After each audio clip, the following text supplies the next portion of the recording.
Hello everyone, and I welcome you all on Karya Glow. And Karya Glow is always happy to help you in your competitive exams. तो आप लोग को बहुत अच्छे से पता है कि आप लोग का ये सीटेट का एग्ज़ाम आने वाला है बहुत जल्द। तो आज हम एक लंबी सी वीडियो लेकर आए हैं जिसके अंदर हम ईवीएस के जो चैप्टर्स हैं वो हम करेंगे। अरे ये क्या लिया मैंने, ईवीएस के हम कुछ चैप्टर्स पढ़ने वाले हैं, ठीक है। और वो 5th क्लास की जो ईवीएस है आपके उसके चैप्टर्स होंगे। एंड फर्स्ट टू 10 तक को पहले हम पढ़ेंगे और उसके बाद दूसरे जो बाकी चैप्टर्स हैं वो पढ़ेंगे। और आपको ये पता होना चाहिए कि ईवीएस में जो सबसे ज़्यादा इंपॉर्टेंट आपकी कोई बुक है तो वो 5th क्लास की बुक है, क्योंकि उसी में सबसे ज़्यादा मटेरियल है। और उसके बाद 4th है और उसके बाद 3rd क्लास की ईवीएस की बुक है। तो सबसे पहले हम शुरू करते हैं अपने ईवीएस के फर्स्ट चैप्टर के साथ, जो कि है super senses.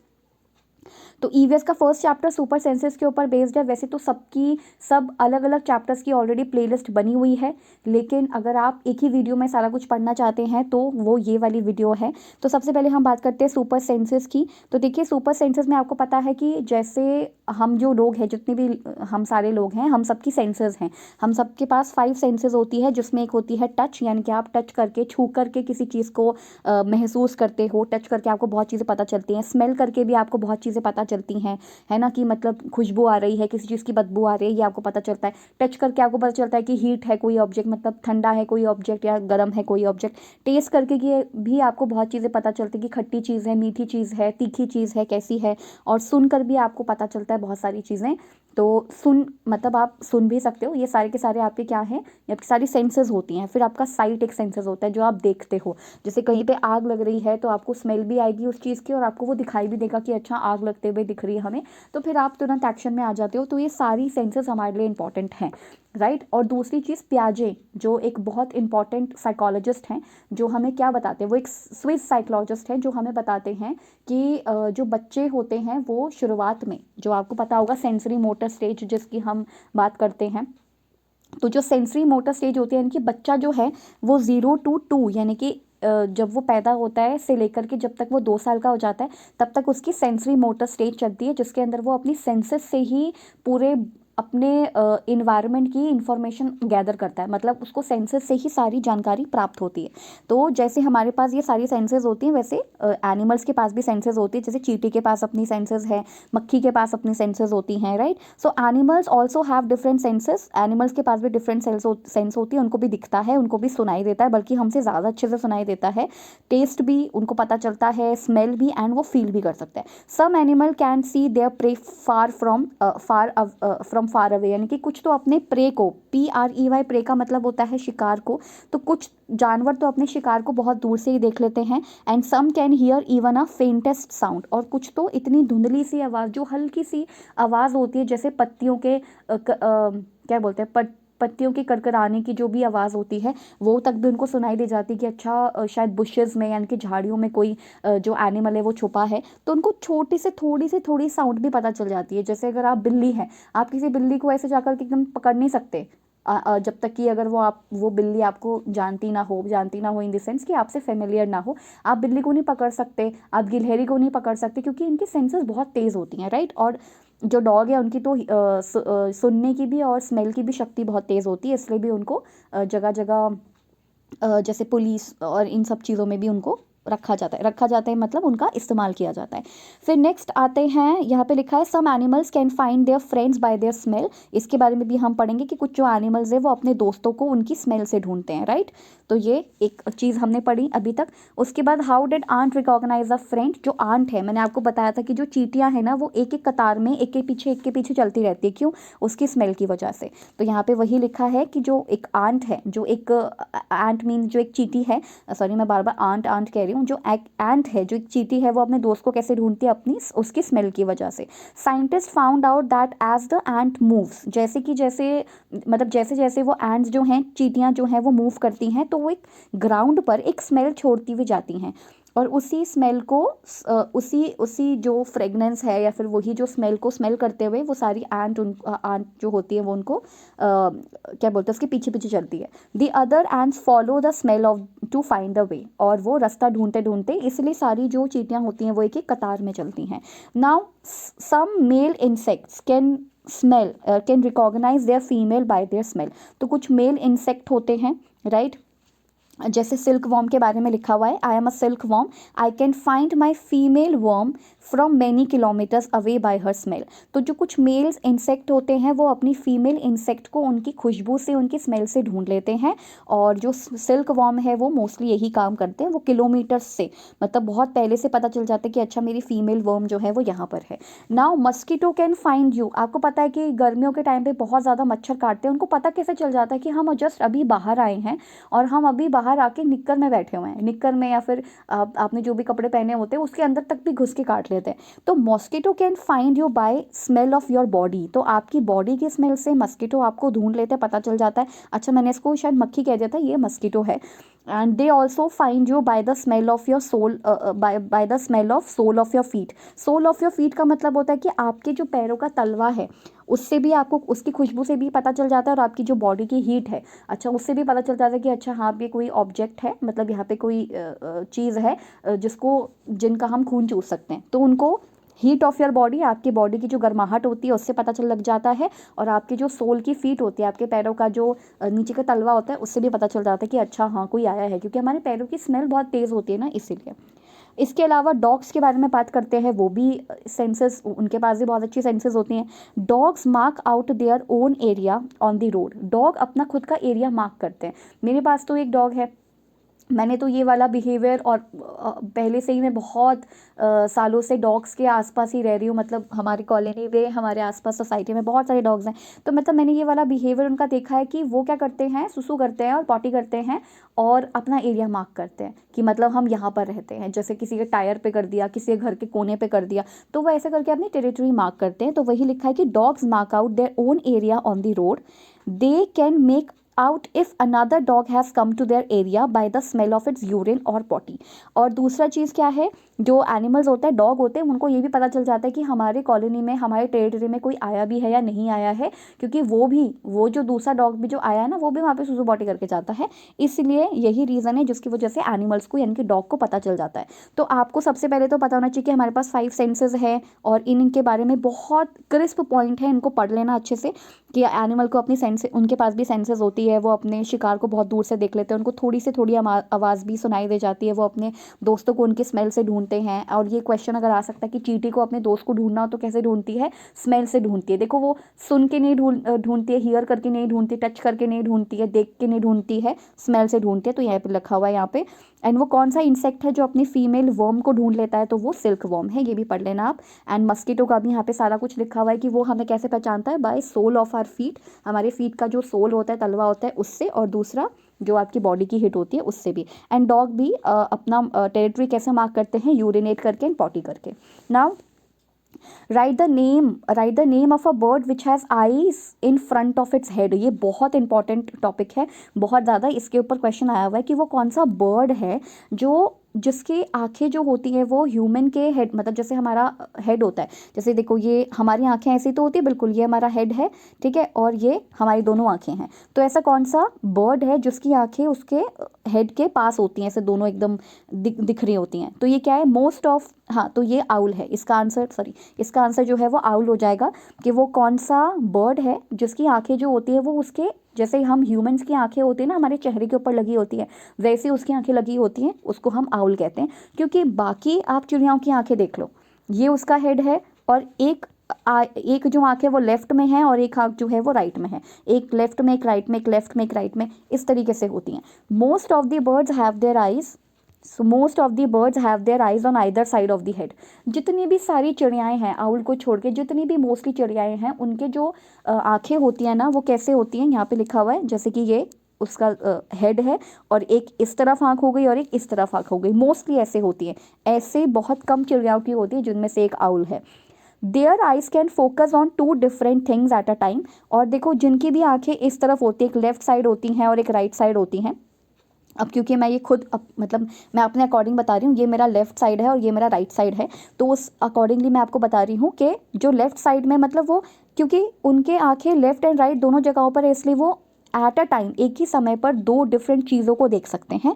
When they look straight ahead both their eyes focus on the same object, लेकिन अगर उनकी दोनों आंखें किसी एक ऑब्जेक्ट पे देख रही हैं, तो वो यहाँ पे क्या लिखा है, व्हेन दे लुक स्ट्रेट, जब वो अपनी दोनों आंखों से स्ट्रेट देखते हैं तो उनका किसी एक सेम ऑब्जेक्ट के ऊपर फोकस होता है, चाहे वो खाना हो, चाहे वो किसी रोटी के ऊपर दिख रहे हों, चाहे वो पानी के ऊपर चाहे वो पानी को देख रहे हो, तो इस तरीके से होता है।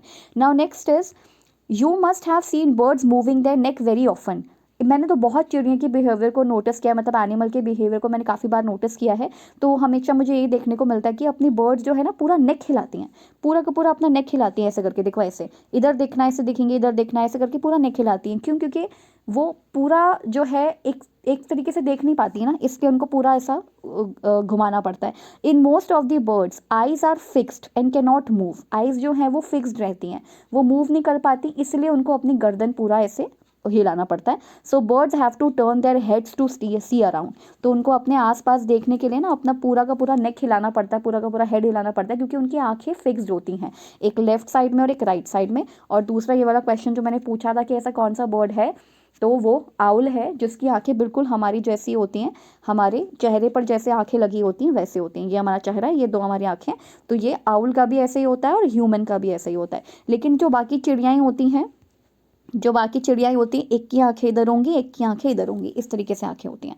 ठीक है, नाउ अब हम उन बर्ड्स की बात कर रहे हैं जो शिकार करती हैं, राइट। जैसे when a bird focuses both eyes on an object it can estimate the distance. अभी जस्ट हमने अभी ये वाली बात पढ़ी कि जब जो बर्ड्स होती हैं व्हेन दे लुक अहेड, जब वो स्ट्रेट देख रही होती हैं, उनकी जो दोनों आंखें होती हैं वो सेम ऑब्जेक्ट को देख रही होती हैं। तो जब वो सेम ऑब्जेक्ट को देखती हैं तो वो क्या करती हैं, एस्टिमेट करती हैं डिस्टेंस, कि यहाँ से लेकर के वहाँ तक का डिस्टेंस कितना है, राइट। जैसे यहाँ पे रोटी रखी है, खाना रखा है, वहाँ तक का डिस्टेंस कितना है। When its eyes focus on two different thing it increase its range of vision. जब सीधी से बात है, एक चिड़िया इस आंख से भी इस साइड दिख रही है, इस आंख से भी दिख रही है, तो उसको पूरा ये वाला पार्ट, पूरा उसका रेंज जो है वो बढ़ जाएगा, उसको बहुत बड़ा सा एक रेंज या एक विजन मिल जाएगा, वो दोनों साइड देख सकती है।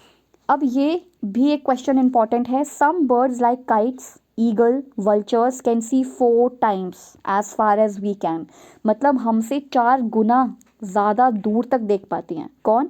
ये काइट्स, ईगल, वल्चर्स, इनके ऊपर क्वेश्चन आया हुआ है। ये काइट्स, ईगल, वल्चर आपको एक ऑप्शन में मिलेगा। काइट्स, ईगल और कुछ भी XYZ वो दे देंगे, जैसे कि कोयल दे देंगे, कुकू दे देंगे या क्रो दे देंगे। तो आपके आंसर्स क्या होंगे? काइट, ईगल एंड वल्चर ही वो चिड़िया, मतलब वो बर्ड्स होती हैं जो दूर तक देख सकती हैं, 4 गुना हमसे ज़्यादा देख सकती हैं। These birds can see things from a distance of 8 meters what we can see from a distance of 2 meters। मतलब जो चीज़ हम 2 मीटर पर देख पाते हैं, जो चीज़ हम सिर्फ 2 मीटर तक देख सकते हैं, वो ये 8 meters तक देख लेती हैं। ठीक है, तो वही लिखा है, these birds can see things from a distance of 8 meters। ये 8 मीटर पहले देख लेती हैं जो हम 2 मीटर पर देख पाते हैं। कहने का मतलब है कि इनका विजन हमसे कितना गुना होता है?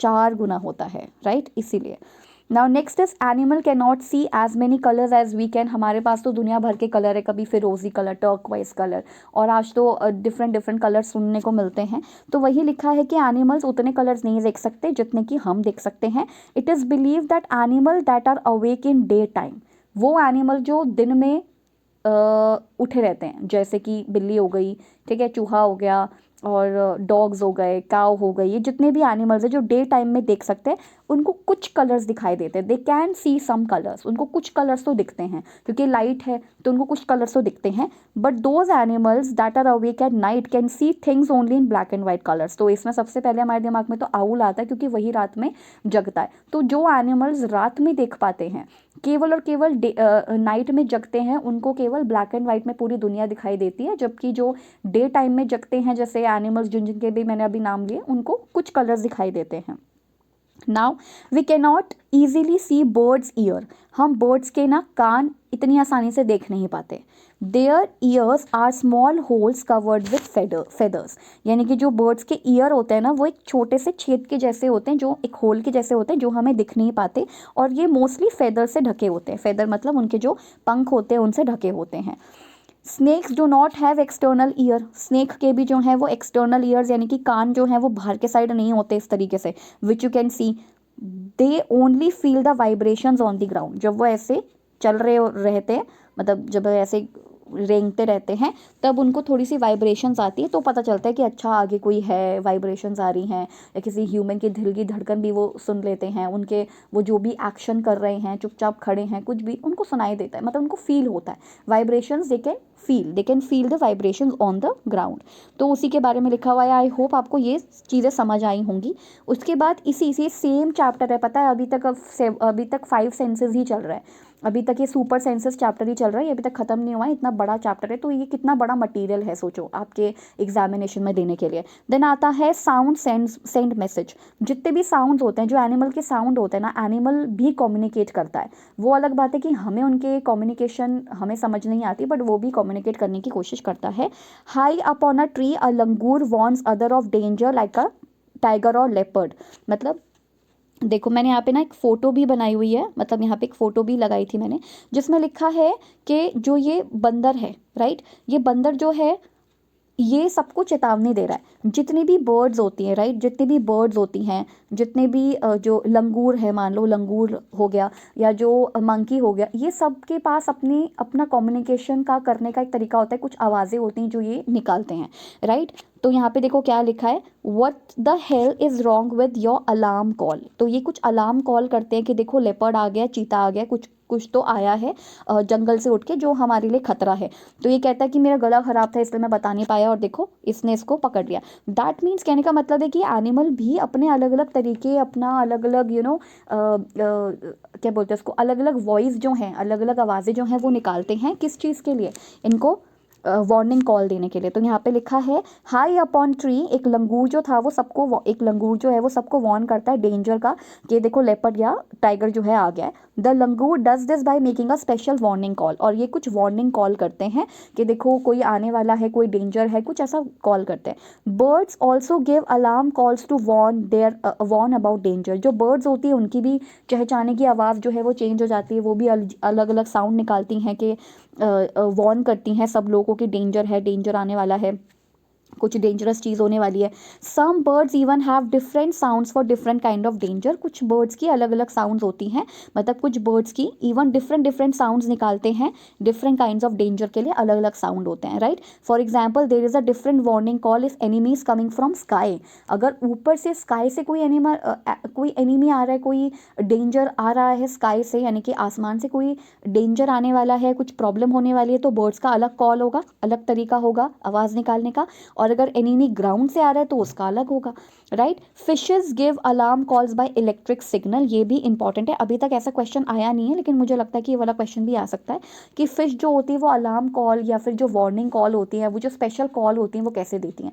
इवन क्वेश्चन ऐसा भी आ सकता है कि वो कौन सी साउंड होती हैं, मतलब उसे क्या कहते हैं जो एनिमल वो साउंड निकालते हैं जब उनको कोई वार्निंग देनी होती है, सो उसको हम स्पेशल वार्निंग कॉल कहते हैं। और फिशेस भी जो होती हैं वो कुछ इलेक्ट्रिक सिग्नल्स के थ्रू अपना अलार्म कॉल देती हैं। Some animal starts behaving in a different way when an earthquake or storm is about to come। मुझे बहुत अच्छे से याद है, जब मेरी जो डॉगी थी पेपी, वो जो बहुत ज़्यादा छोटी थी ना, तब उसने एक बार जब अर्थक्वेक आने वाला था तो वो बहुत परेशान हो रही थी, मतलब पूरे घर में घूम रही थी। हम समझ नहीं पाए कि अभी तो इसको बाहर लेके गए थे, इसको वॉशरूम जो भी करना था इसने कर लिया, खाना भी इसको खिला दिया, पानी भी सब कुछ रखा हुआ है, बिस्किट्स भी रखे हुए हैं इसके, और जो बोन्स होती है वो सब कुछ रखा हुआ है। हाँ, और हम सब घर पे, इसको हुआ क्या है। तो फिर एकदम थोड़ी देर बाद पता चलता है कि अच्छा अर्थक्वेक आया था और चला गया। वो थोड़ा हल्का सा ज़्यादा मैग्नीट्यूड का था, इसलिए हमें थोड़ा पता चला, मतलब जैसे 2 पॉइंट समथिंग कुछ का होता है तो इतना पता नहीं चलता, लेकिन अगर 4-5 का है तो बहुत अच्छे से पता चलता है। 4 का तो काफ़ी अच्छे से पता चलता है, तो उस टाइम शायद इतना ही कुछ था। तो एक बार उसने बताया था, उसके बाद से आज तक इसने नहीं बताया, क्योंकि उसको पता है इन लोगों ने सुनना तो है नहीं, इन लोग कुछ भी बता लो समझ तो आने वाला है नहीं। तो आज के उसके बाद से इसने कभी नहीं बताया कि अर्थक्वेक आया भी और चला भी गया। एक बार तो बहुत इतना तेज़ आया था कि विंडोज़ मतलब बहुत ज़्यादा ऐसे खड़खड़ खड़खड़ होने लग गई थी। सो कहने का मतलब है कि एनिमल्स डिफरेंट तरीके का बिहेव कर लेते हैं। तो उस दिन हमें लगा कि अच्छा हाँ यार, ये इनको सेंस है इस बात का, इनको पता चल जाता है बहुत जल्दी से। एक तो एलिफेंट्स के लिए मैंने ऐसा सुना है जिनको पता चलता है, और दूसरा डॉग्स तो हैं ही, राइट। सो वही लिखा हुआ है कि कुछ एनिमल्स बिल्कुल डिफरेंट तरीके से बिहेव करने लग जाते हैं व्हेन एन अर्थक्वेक और storm is about to come. People who live in forest, जो लोग जंगलों में रहते हैं, can observe such behaviour of animals come to know of the danger. और जो भी एनिमल्स है, जो भी पीपल हैं जो फॉरेस्ट में रहते हैं एनिमल्स के साथ, क्योंकि वो तो एनिमल से जुड़े हुए रहते हैं, मदर नेचर से जुड़े हुए रहते हैं, तो उनको पता चल जाता है कि अरे एनिमल्स बहुत अजीब सा बिहेव कर रहे हैं। अभी रिसेंटली मैंने एक वो देखी थी, काला पानी करके एक सीरीज़ आई थी, तो आई थिंक नेटफ्लिक्स पर है वो। तो मैंने काला पानी जब वो सीरीज़ देखी थी तो मैंने देखा उसमें कि वहाँ के जितने भी ट्राइबल लोग होते हैं वो चले जाते, क्यों? क्योंकि एनिमल्स छोड़ छोड़ के जा रहे हैं। दैट मीन्स एनिमल को पहले पता चलता है कि अच्छा वाटर में कुछ खराबी होने वाली है, वाटर में कुछ मिल गया है, या जो हम जिस एयर में सांस लेते हैं उसके अंदर कुछ प्रॉब्लम्स हो रही है, तो एनिमल को सबसे पहले पता चलता है। So that is the reason कि जो एनिमल्स होते हैं वो डिफरेंट तरीके से बिहेव करते हैं, तो ट्राइबल पीपल को पता चल जाता है कि अच्छा कुछ होने वाला है। Now dolphin also make different sound to give messages to each other. Scientist believe that many animals have a special language of their own. सब एनिमल की, साइंटिस्ट ऐसा मानते हैं कि सब एनिमल्स की अपनी अलग लैंग्वेज होती है, अपनी अलग साउंड होती है बुलाने की, और जो डॉल्फिन्स होते हैं वो भी अलग अलग साउंड निकालती है।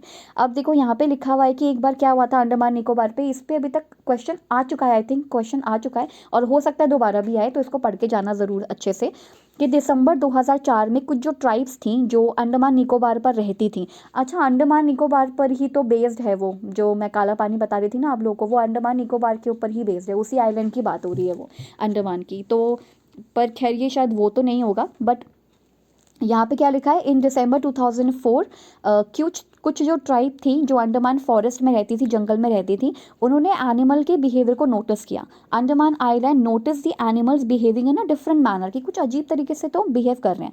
दे गेस्ड सम डेंजर, उन्होंने कुछ डेंजर महसूस किया। So they moved away to a safer part of the land, island पे सेफर पार्ट पे चले गए, थोड़े से अच्छे पार्ट पे चले गए। Soon after the island were hit by the tsunami but these people were saved. So ये लोग जो सेव हुए ना, ये एनिमल की वजह से सेव हुए हैं। अगर एनिमल्स इनको स्पेशल कॉल नहीं करते तो उनको पता भी नहीं चलता, और दूसरा पूरा का पूरा आइलैंड जो है वो डूब जाता, क्योंकि सुनामी आने वाली थी, तो एनिमल्स को पता चल गया था। नाउ अब यहाँ पर ये सेम ही चैप्टर को हम कंप्लीट कर रहे हैं, मतलब सेम ही चैप्टर चल रहा है अभी तक। इतना लंबा चैप्टर है, आप सोचो इसमें से कहाँ से क्वेश्चन नहीं आएंगे। जितने भी मैंने नोट्स बनाए हुए हैं ना, सब जगह से क्वेश्चन आने के चांसेस है। Now sleeping and waking. अब देखो हम भी तो सोते हैं, हमारा भी टाइम है सोने का 6-7 घंटे, तो हमको भी सोना चाहिए, एटलीस्ट 7 to 8 आवर्स का स्लीप तो हमको भी लेना चाहिए, राइट। तो यहाँ पे लिखा है sleeping waking. Some animals go into a long deep sleep in certain seasons. कुछ एनिमल्स जो होते हैं वो बहुत लंबी सी मतलब लंबे से उसमें सीजन के लिए सोने के लिए चले जाते हैं। उसको वैसे तो हाइबरनेशन कहते हैं, जो मोस्टली बियर करते हैं, जो भालू होते हैं ना, वो हाइबरनेशन में चले जाते हैं, right. So then they are not seen for many months, और कुछ महीनों तक दिखाई नहीं देते।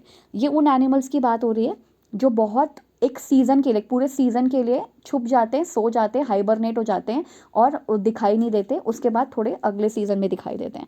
तो यहाँ पे लिखा है स्लॉथ। यार ये ना आपको पता नहीं दिखेगा या नहीं, ये लेकिन ऐसा दिख रहा है स्लॉथ, बहुत मतलब मैंने इसका एक वीडियो देखा था, आप देखो इसके कितने तेज़ पंजे हैं, इसके कितने लंबे से पंजे हैं, ये देखो इसने पकड़ रखा है। ये इसके बारे में हम पढ़ेंगे, यहाँ से क्वेश्चन आया हुआ है, वो भी यहाँ से क्वेश्चन आया हुआ है ऐसे, मतलब जैसे ऑप्शन बेस्ड वाले क्वेश्चंस होते हैं ना, मतलब जो स्टेटमेंट बेस्ड वाले होते हैं, एक स्टेटमेंट, दो स्टेटमेंट, तीन स्टेटमेंट, चार स्टेटमेंट, ऐसे वाले क्वेश्चन आए हुए हैं। यहाँ पे लिखा है it looks like a bear but it's not. ये बियर जैसा दिखता है पर है नहीं, इट्स अ स्लॉथ, ये स्लॉथ है।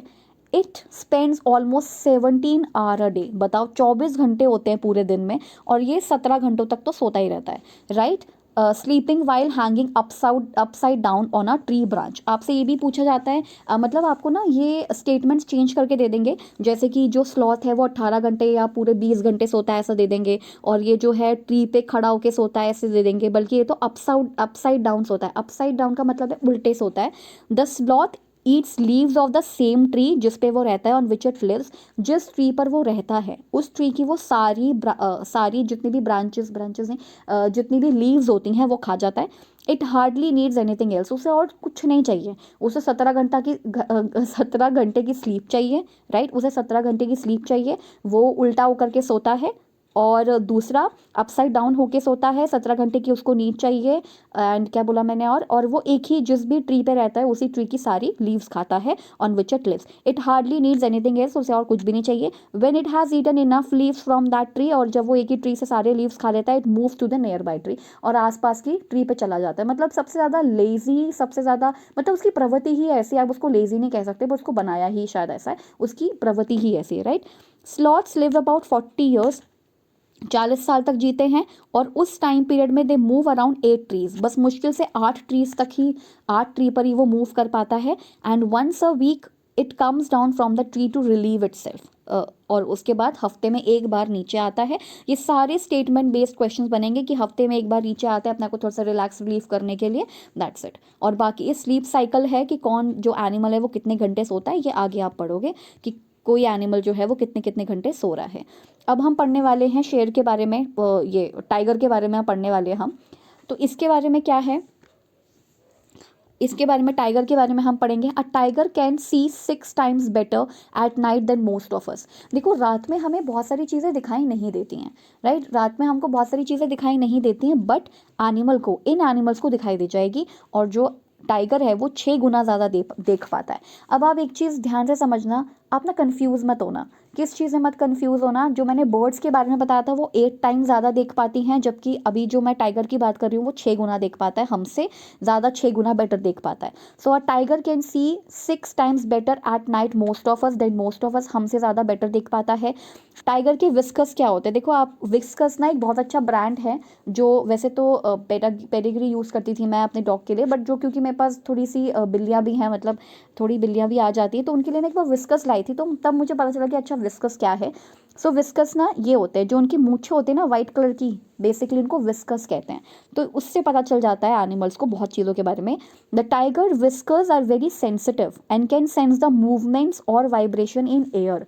एयर में किस तरफ की हवा चल रही है, क्या चल रहा है, वो बहुत सेंसिटिव उनके विस्कर्स होते हैं, उनसे पता चलता है। एंड जो ग्रूमिंग करते हैं ना, पेट की ग्रूमिंग करते हैं, वो भी उनके विस्कस को ज़्यादा टच नहीं करते, क्योंकि उससे वो बीमार हो जाते हैं, right. So they help the tiger move in the dark and find its prey. ये जो बार बार PREY प्रे का मतलब आ रहा है ना, इसका मतलब शिकार होता है, ये आपको इंग्लिश वोकेबलरी में भी हेल्प करेगा, राइट। तो टाइगर के जो विस्कर्स होते हैं, जो उसकी मूछें होती हैं, लंबी लंबी सी मूछें होती हैं, वो उसको हेल्प करती है कि किस तरफ की हवा है, कहाँ पे मुझे ज़्यादा पत्तियों की खड़खड़ाहट की आवाज़ सुनाई दे रही है, किस तरफ मूवमेंट ज़्यादा है, ये एनिमल को पता चल जाता है, और ऐसे वो अपना शिकार ढूंढता है। Now a tiger sense of hearing is so sharp that it can make out the difference between the rustling of leaves and the sound of animal moving on the grass. Animal मतलब tiger के जो कान होते हैं, उसका जो hearing power होता है वो इतना ज़्यादा अच्छा होता है कि उसको पता चल जाता है कि ये हवा की वजह से पत्तियाँ एक आपस में क्या बोलते हैं, आपस में उनके बीच में फ्रिक्शन हो रहा है, फ्रिक्शन यानी कि आपस में लहलहा रही हैं पत्तियाँ, या फिर सच में कोई घास पे एनिमल चल रहा है जिसका मैं शिकार कर सकूँ। तो ये वो डिफरेंस भी पता कर लेता है अपने सेंसेस के थ्रू कि कौन सा, कि मतलब कोई एनिमल है भी वहाँ पे या नहीं है। The ears of the tiger can move in different directions and this helps to catch the sound from all around. तो एनिमल को भी, मतलब जो टाइगर्स हैं उनके जो कान होते हैं वो भी अलग अलग दिशा में हल्का हल्का मूव कर लेते हैं, तो उससे भी पता चल जाता है कि अच्छा किस तरफ साउंड आ रहा है, किस तरफ नहीं। जो मेरी डॉग है ना, उसके कान बिल्कुल ऐसे हो जाते हैं जब वो गेट पे किसी की आवाज़ सुनती है, वरना नॉर्मली जो डॉगीज़ के कान होते हैं ना वो ऐसे होते हैं नॉर्मल टाइम में। ये तो मुझे सांड लग रहा है, खैर मतलब नॉर्मल टाइम में थोड़े से ऐसे नीचे की तरफ होते हैं, लेकिन जैसे ही कोई गेट पे आता है ना उसके कान बिल्कुल ऐसे खड़े हो जाते हैं, बिल्कुल ऐसे। अभी तो खैर कुछ हो गया था, नाम मुझे याद नहीं आ रहा क्या हुआ था, अभी कान में कुछ प्रॉब्लम हो गई थी जिसकी वजह से थोड़ा सा अभी प्रॉब्लम चल रहा है उसका, बट अदरवाइज़ मैं हेमाटोमा हो गया था। मैं आपको बताऊंगी कभी हेमाटोमा क्या होता है। तो वो हेमाटोमा की वजह से ना जो ईयर होता है ना वो फूल जाता है, उसमें पस हो जाता है, उसके अंदर ब्लीडिंग हो जाती है, तो वो थोड़ा सा उसका सर्जरी करवाना पड़ा, इसलिए एक कान थोड़ा सा स्लॉपी कहते, क्या कहते हो, मतलब एक थोड़ा सा नीचे की तरफ झुका हुआ है। अदरवाइज जैसे ही गेट पे कोई आता था इनके कान एकदम खड़े हो जाते हैं। तो मैं वही बता रही थी कि इनके कान भी कुछ ऐसे होते हैं, अलग अलग थोड़ा डायरेक्शन में हल्का हल्का मूव करते हैं, हल्का हल्का, बहुत हल्का हल्का, हमें ऐसा नहीं कि मतलब कि बिल्कुल ही किसी चीज़ की तरह मूव कर रहे हैं, हल्का हल्का, कभी थोड़ा सा हल्का सा इस तरफ, जैसे ऐसे कान है, थोड़ा सा इस तरफ हल्का हल्का ऐसे झुक जाते हैं। तो एनिमल्स को ऐसे पता चलता है। Now tigers make different sound for different purposes like when it angry और to call out a tigress. जब उसे शेरनी को बुलाना होता है, टाइग्रेस को बुलाना होता है, तो वो अलग साउंड निकालता है, और जब वो गुस्सा होता है तो वो अलग साउंड निकालता है। ये सब कुछ यहाँ पे लिखा हुआ है।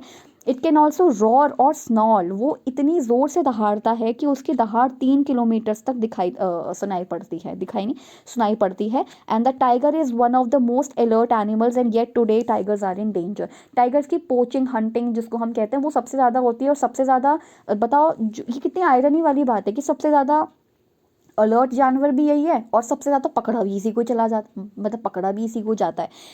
तो एनिमल्स के साथ ये हंटिंग वाला सीन बहुत ज़्यादा रहता है और इसी वजह से हमारे एनिमल्स जो हैं इंडेंजर्ड हो रहे हैं, कुछ तो एक्सटिंक्ट ही हो गए हैं, राइट, और कुछ रेड लिस्ट या रेड बुक में हैं।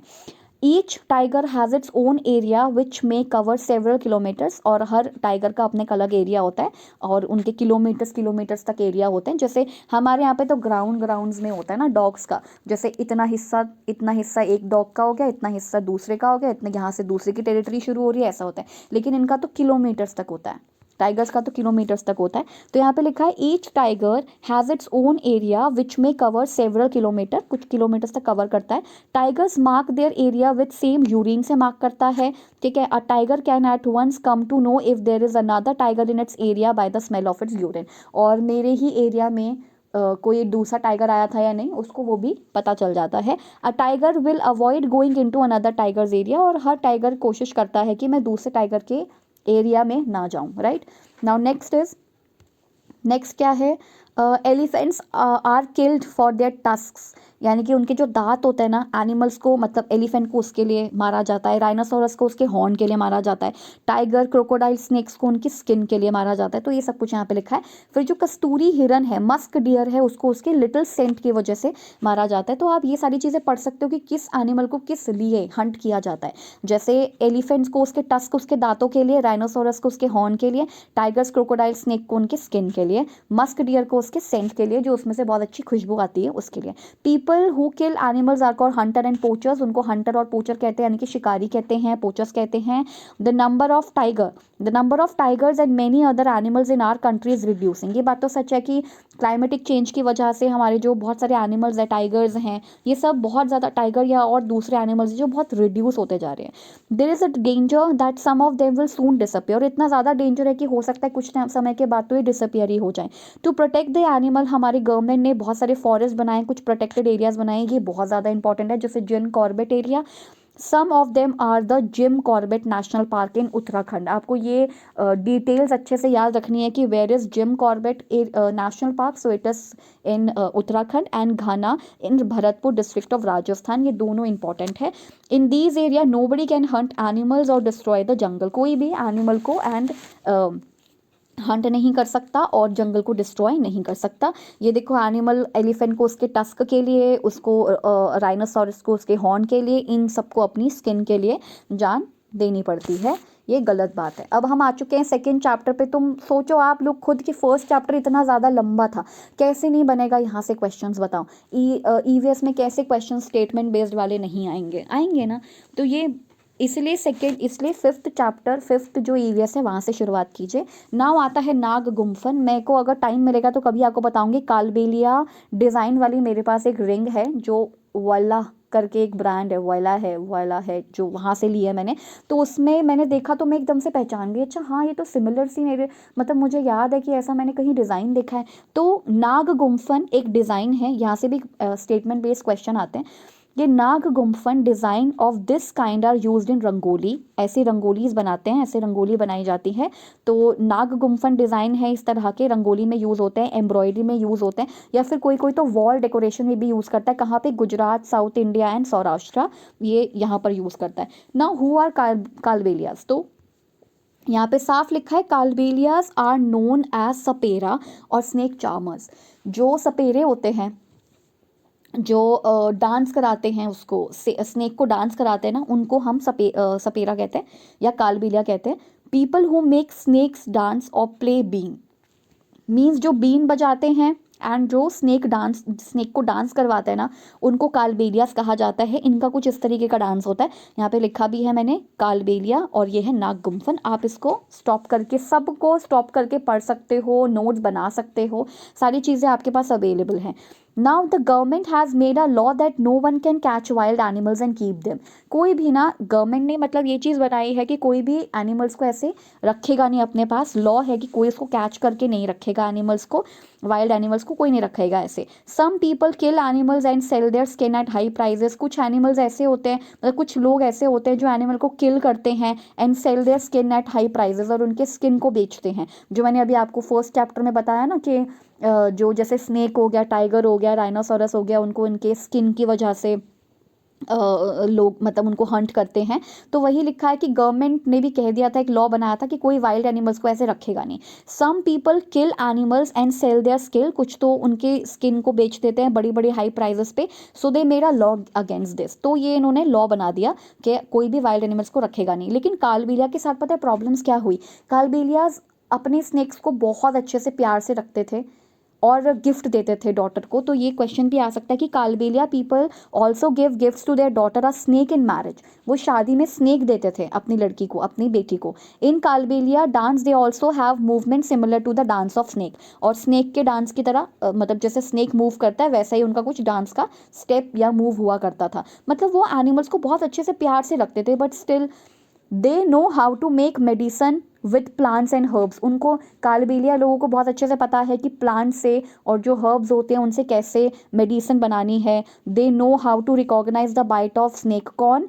कालबेलियास। तो कालबेलियास को ये भी पता होता है कि कौन से स्नेक ने काटा है, और वो जो जिस स्नेक ने काटा है तो कौन सा प्लांट या हर्ब चलेगा उसकी मेडिसन के लिए। How snakes are friend of the farmers, मैंने मतलब ये ना 8th क्लास के अंदर भी है कि जो स्नेक्स होते हैं ना वो फार्मर्स कौन है? किसान लोगों के दोस्त होते हैं। कैसे?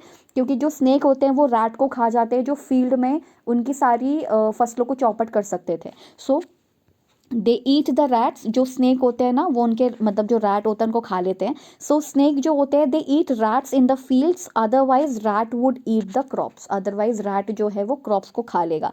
Musical instrument used in been party, मैं बहुत जल्दी जल्दी इसलिए पढ़ा रही हूँ क्योंकि ये चीज़ें ऑलरेडी मैं अलग अलग चैप्टर्स के तौर पे आपको दे चुकी थी, पर ये मैंने सोचा कि एक लंबा सा वीडियो बना देना बहुत इंपॉर्टेंट रहेगा, एक ही वीडियो में सारी चीज़ें हो जाती है तो वो बेस्ट रहता है ना। कुछ म्यूजिकल इंस्ट्रूमेंट भी हैं। Musical instrument used in been party, जब ये लोग बीन पार्टी करते हैं तो उसमें कुछ म्यूजिकल इंस्ट्रूमेंट यूज होते हैं। अभी तक का क्वेश्चन नहीं आया पर आने के चांसेस बहुत ज़्यादा हैं।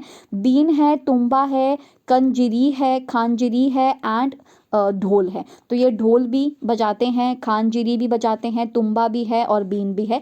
एक्सेप्ट ढोल, ढोल को छोड़ के बाकी सारे किससे बने हैं? ये क्वेश्चन बहुत इंपॉर्टेंट है, ये क्वेश्चन आने के चांसेस हैं कि बाकी जितने भी है ना except dhol all the other instruments are made from dried gourd या फिर लौकी। जो लौकी होती है, मैंने यहाँ पे फोटो भी लगाई होगी, नहीं लगाई क्या? अरे एक मैंने फ़ोटो भी लगाई थी, पता नहीं कहाँ चली गई। एक है कि यहाँ पे ना वो किस तरीके से मतलब एक लौकी वगैरह से बनी हुई यहाँ पे मैं आपको दिखा दूंगी कि ये मतलब इंस्ट्रूमेंट ऐसे बनाते थे, जो ड्राइड लौकी होती थी उससे ये इंस्ट्रूमेंट बनाया करते थे। Now of the many kinds of snake found in our country, जितने भी कंट्री में हमारे स्नेक पाए जाते हैं 4 टाइप के ऐसे स्नेक्स हैं जो बहुत ज़्यादा पॉइजनस है, जैसे cobra, common krait, Russell's viper, डुबुइया एंड सॉ स्केल वाइपर अफाई। तो ये चारों के नाम बहुत इंपॉर्टेंट है, आपको पूछा जा सकता है कि इनमें से कौन से जो स्नेक्स हैं वो बहुत स्नेक जो हैं वो बहुत ज़्यादा पॉइजनस हैं। तो कौन कौन से हैं? कोबरा, कॉमन क्रेट हो गया और डुबुइया हो गया जिसको हम रसल्स वाइपर कहते हैं एंड सॉ स्केल वाइपर कहते हैं। नाउ ये मैंने बहुत अच्छे से आपको समझाने की कोशिश करी है कि जो स्नेक है वो कैसे काटता है। तो देखो पॉइजनस टीथ हैं जिनको हम फैंग्स कहते हैं। क्या कहते हैं? फैंग्स। तभी इसके सिर्फ 2 ही हमें सारी मूवीज़ में हर जगह 2 ही ऐसे ऐसे करके दिखाए जाते हैं ये, क्योंकि उसके 2 ही फैंग्स होते हैं जो कि किससे कनेक्ट होते हैं? एक वेनम ग्लैंड से कनेक्ट होते हैं। वेनम ग्लैंड मतलब एक ऐसा ग्लैंड, एक ऐसा ग्रंथि जो कि केवल और केवल वेनम यानी कि पॉइजन ही श्रावित करता है। श्रावित का मतलब है पॉइजन ही भेजता है उसके दांतों में, उस तरीके से। तो उसके जो ये फैंग्स होते हैं ना, जब ये काटता है हमको तो फिर हमारे बॉडी में ऐसे पॉइजन आ जाता है। A snake has 2 hollow teeth, खोखले टीथ, 2 हॉलो टीथ जिनको फैंग्स कहते हैं। When it bites the poison enters the person's body through the fangs, और इन्हीं फैंग्स से ये आपकी बॉडी में एंटर करता है। There is a medicine for snake bite, snake bite के लिए बहुत सारी मेडिसिन भी हैं, चाहे वो गवर्नमेंट हॉस्पिटल्स में हो, बहुत सारी जगह हैं। The medicine is made from the snake's poison, और जो मेडिसन है वो स्नेक के पॉइजन से ही बनाई जाती हैं and is available in all government hospital, और ये सारे गवर्नमेंट हॉस्पिटल्स में आपको मिल जाएंगी। ये भी स्टेटमेंट को चेंज कर सकते हैं कि जो मेडिसन है वो स्नेक के पॉइजन से नहीं बनती या वो और किसी चीज़ से बनती है और सारे गवर्नमेंट हॉस्पिटल में अवेलेबल है। तो क्या ये ट्रू है या फॉल्स है? तो ये फॉल्स है। क्यों? क्योंकि मैंने क्या बोला, जो भी मेडिसन है वो स्नेक के पॉइजन से नहीं बनती।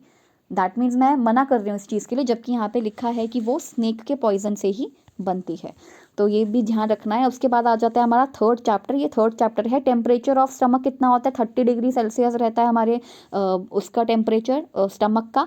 And doctors found that food digest faster in the stomach than outside. अब देखो ये लाइन जो है, जिसने भी चैप्टर नहीं पढ़ा उसके हिसाब से लाइन थोड़ी अटपटी लग रही होगी कि हाँ और कहाँ फूड डाइजेस्ट होता है, जो यहाँ पे लिखा है देन आउटसाइड। एक्चुअली हुआ क्या था, एक एक्सपेरिमेंट किया था जिसमें आपके स्टमक में जितना तेज़ी से फूड डाइजेस्ट होता है वैसा ही बाहर भी करने की कोशिश करी थी कि बाहर टेस्ट ट्यूब्स में फूड डाइजेस्ट हो जाए, अलग अलग एसिड डाल के जो हमारे स्टमक में होते हैं जो खाना डाइजेस्ट करते हैं, वैसे एसिड्स को बाहर भी डाल के हम टेस्ट ट्यूब में करने की कोशिश कर रहे थे। तो बाहर खाना लेट डाइजेस्ट होता है, बाहर इन द सेंस कि बाहर जो टेस्ट ट्यूब में जो एक्सपेरिमेंट किया था उसके अंदर लेट खाना डाइजेस्ट होता है, जबकि स्टमक में खाना जल्दी डाइजेस्ट हो जाता है। 30 डिग्री सेल्सियस रहता है इसका टेम्परेचर। तो doctors found that food digest faster in the stomach than outside.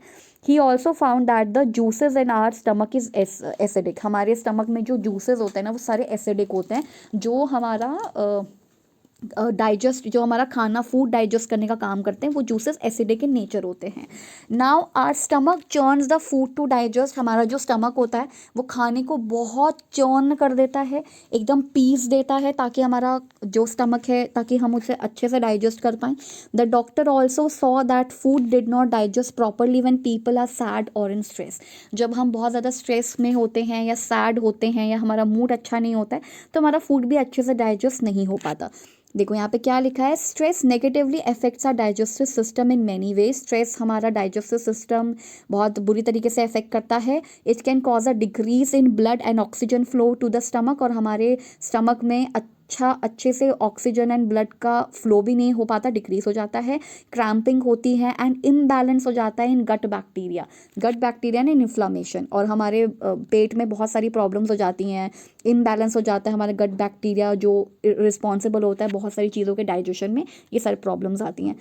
फिर आ जाओ, the glucose drip will give you some strength quickly even without eating. अगर आप मतलब जैसे होता है कि कभी कभी ऑपरेशन से पहले कुछ खाना पीना नहीं चाहिए, तो या फिर अगर मान लीजिए आपने कुछ नहीं खाया है तो ग्लूकोज की ड्रिप्स होती हैं, मतलब जैसे आपको लिक्विड डाइट पे रखा हुआ है यदि, तो आपको ग्लूकोज का ड्रिप चढ़ सकता है, वो भी आपको स्ट्रेंथ दे देगा क्विकली बिना खाए।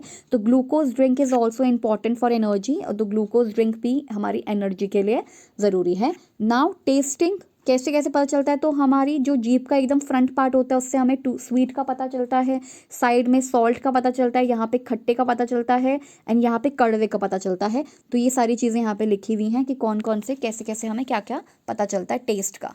Now next is proper food. पता नहीं ये दूसरा चैप्टर है या कौन सा है, पर हम इसको पढ़ते हैं प्रॉपर फूड। देखो प्रॉपर फूड क्या है। About half the children in our country are malnourished. हमारी कंट्री की सबसे बड़ी समस्या यही है कि बहुत सारे बच्चे जो हैं वो माल नरिश्ड हैं। माल नरिश्ड का मतलब होता है कि वो कुपोषण का शिकार हैं, उनके पास मतलब उनके बॉडी में कुछ ऐसे क्या बोलते हैं उनको, ऐसे न्यूट्रिएंट्स है जिनकी कमी है। They do not get enough food that they need to grow and develop properly. उनको कभी कभी खाना नहीं मिलता, फूड नहीं मिलता, ठीक है, किस चीज़ के लिए, अपने आप को अच्छे से ग्रो करने के लिए उनके पास खाना पीना नहीं मिलता। ये सबसे बड़ी समस्या है हमारी। These children are weak and sickly often ill in poor health. इन बच्चों की पुअर हेल्थ होती है, ये बहुत ज़्यादा वीक होते हैं। वीक मतलब बहुत ज़्यादा बीमार रहते हैं, right. But it is the right of every child to get proper food. और ये हर बच्चे का अधिकार है कि उसको प्रॉपर खाना मिले, प्रॉपर फूड मिले। तो एक बैलेंस डाइट काइंड ऑफ होना चाहिए। और आपको पता होना चाहिए कि जो सर्वोदय विद्यालय है तो वहाँ से मेरे पास कुछ बच्चे आते थे, तो तब मुझे पता चला था कि अच्छा इनको आयरन की पिल्स भी दी जाती है बच्चों को। मिड डे मील तो है ही, लेकिन आयरन की पिल्स एवरी वेडनेसडे दी जाती है मेरे ख्याल से, या महीने में वेडनेसडे को दी जाती है या एवरी वेडनेसडे दी जाती है, इस तरह का कुछ था, ताकि बच्चों के अंदर माल नरिशमेंट ना आए। Now most rice grows in Kalahandi district. Kalahandi किधर है, उड़ीसा में है। अभी कुछ ही टाइम पहले मैं 9th क्लास के स्टूडेंट्स को फूड सिक्योरिटी इन इंडिया पढ़ा रही थी, तो उसमें मैंने बताया उनको कि एक तो कालाहांडी जो एरिया है, और एक कालचूरी है करके जो एक जगह है मेरे ख्याल से, वहाँ पर सबसे ज़्यादा, कालचूरी था या नहीं था ये तो मुझे याद नहीं आ रहा, बट जो कालाहांडी है वहाँ पे सबसे ज़्यादा फेमाइन काइंड ऑफ सिचुएशन हो जाती है। तो लेकिन वहाँ पे राइस भी बहुत उगता है, पर वहाँ पे फेमाइन लाइक सिचुएशन भी हो जाती है। Most rice grow in Kalahandi district, जो कि उड़ीसा में। आपसे पूछा जा सकता है कि कालाहांडी किधर है, तो कालाहांडी इज़ इन उड़ीसा, ठीक है, ये उड़ीसा में है। Rice is even sent to other states from here, यहाँ से कालाहांडी से उड़ीसा से राइस जो इतना उगता है वो अलग अलग स्टेट में भी जाता है। Many times the rice that keeps lying in the godowns gate spoiled, और जो गोडाउन में इतना सारा अनाज रखा हुआ है, राइस रखा है, चावल रखा है, वो स्पॉइल तक हो जाता है। And in the same Kalahandi there are many many poor people, और कालाहांडी में इतने सारे पुअर पीपल है जिनको खाना तक नहीं मिलता। तो सोचो ये भी एक आयरनी काइंड वाली सी बात हो गई ना, क्यों? क्योंकि जिस एरिया में इतना भरपूर खाना है वहाँ का किसान, वहाँ के लोग भूखे मर रहे हैं फेमाइन की वजह से, अकाल की वजह से। तो ये तो सबसे बड़ी प्रॉब्लम है। Why do people die of hunger in such a place? क्योंकि पॉवर्टी है, पॉवर्टी मीन्स गरीबी है। गरीबी के कारण क्या होता है? गरीबी के कारण, एक मिनट, मैंने पहले ही ठीक लिखा था शायद, गरीबी के कारण, गरीबी के कारण ही, पॉवर्टी के कारण ही जो हंगर है वो हो रहती है। मतलब why do people die in hunger, तो पॉवर्टी की वजह से लोग मारे जाते हैं। नाउ ये नेक्स्ट चैप्टर है, that is mangoes round the year, यानी कि आपको पूरा साल भर अगर मैंगो खाना है तो आप क्या करो। देखो आज की बात नहीं हो रही है ये, आज तो हमारे पास माजा है, राइट? माजा हो गया या फ्रूटी हो गया, कुछ कुछ ऐसी चीज़ें हैं जो उसकी वजह से आप, जैसे तुमने सुना होगा, आप लोगों ने सुना होगा ना, माजा हर मौसम आम, आई थिंक उसका ये टैगलाइन है। तो हर मौसम आम का मतलब है अब चाहे ठंड भी हो रही है जिसके अंदर बिल्कुल भी मैंगो नहीं उगता है, उसमें भी आपको मैंगो मिलेगा।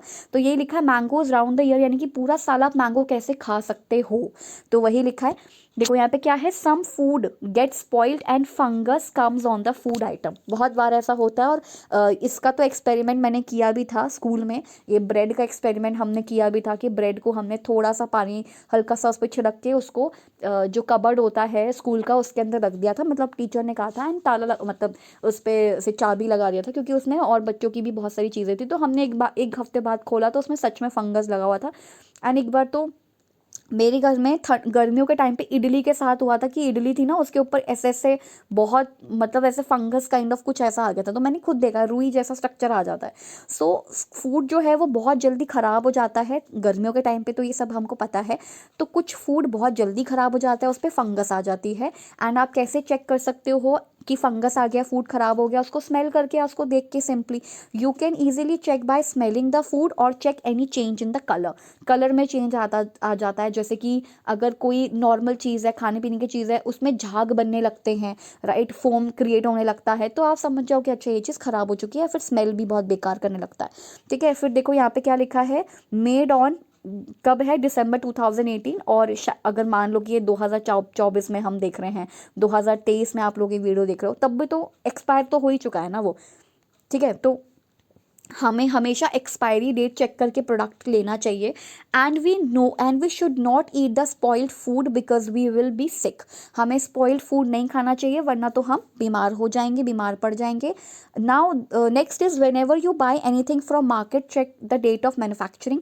वो कब बनी थी, मैन्युफैक्चर कब हुई थी, वो चेक करो। And date of packaging etcetera before buying anything. कुछ भी आप खरीदो, जैसे मेरी मम्मी कहती थी पहले कि तुम ब्रेड देख के खरीदो, या खाने पीने की जितनी भी आइटम है, जैसे मैं डोसा बैटर लेने जाती हूँ जब मार्केट से, तो मैं बहुत अच्छे से उसको चेक करती हूँ, ब्रेड को चेक करती हूँ, जो दूध है, मिल्क है, उसको भी चेक करती हूँ। तो क्या है, जब भी आप मार्केट से कुछ भी लेने जाओ तो आप उसका पैकेजिंग ज़रूर चेक कर लो।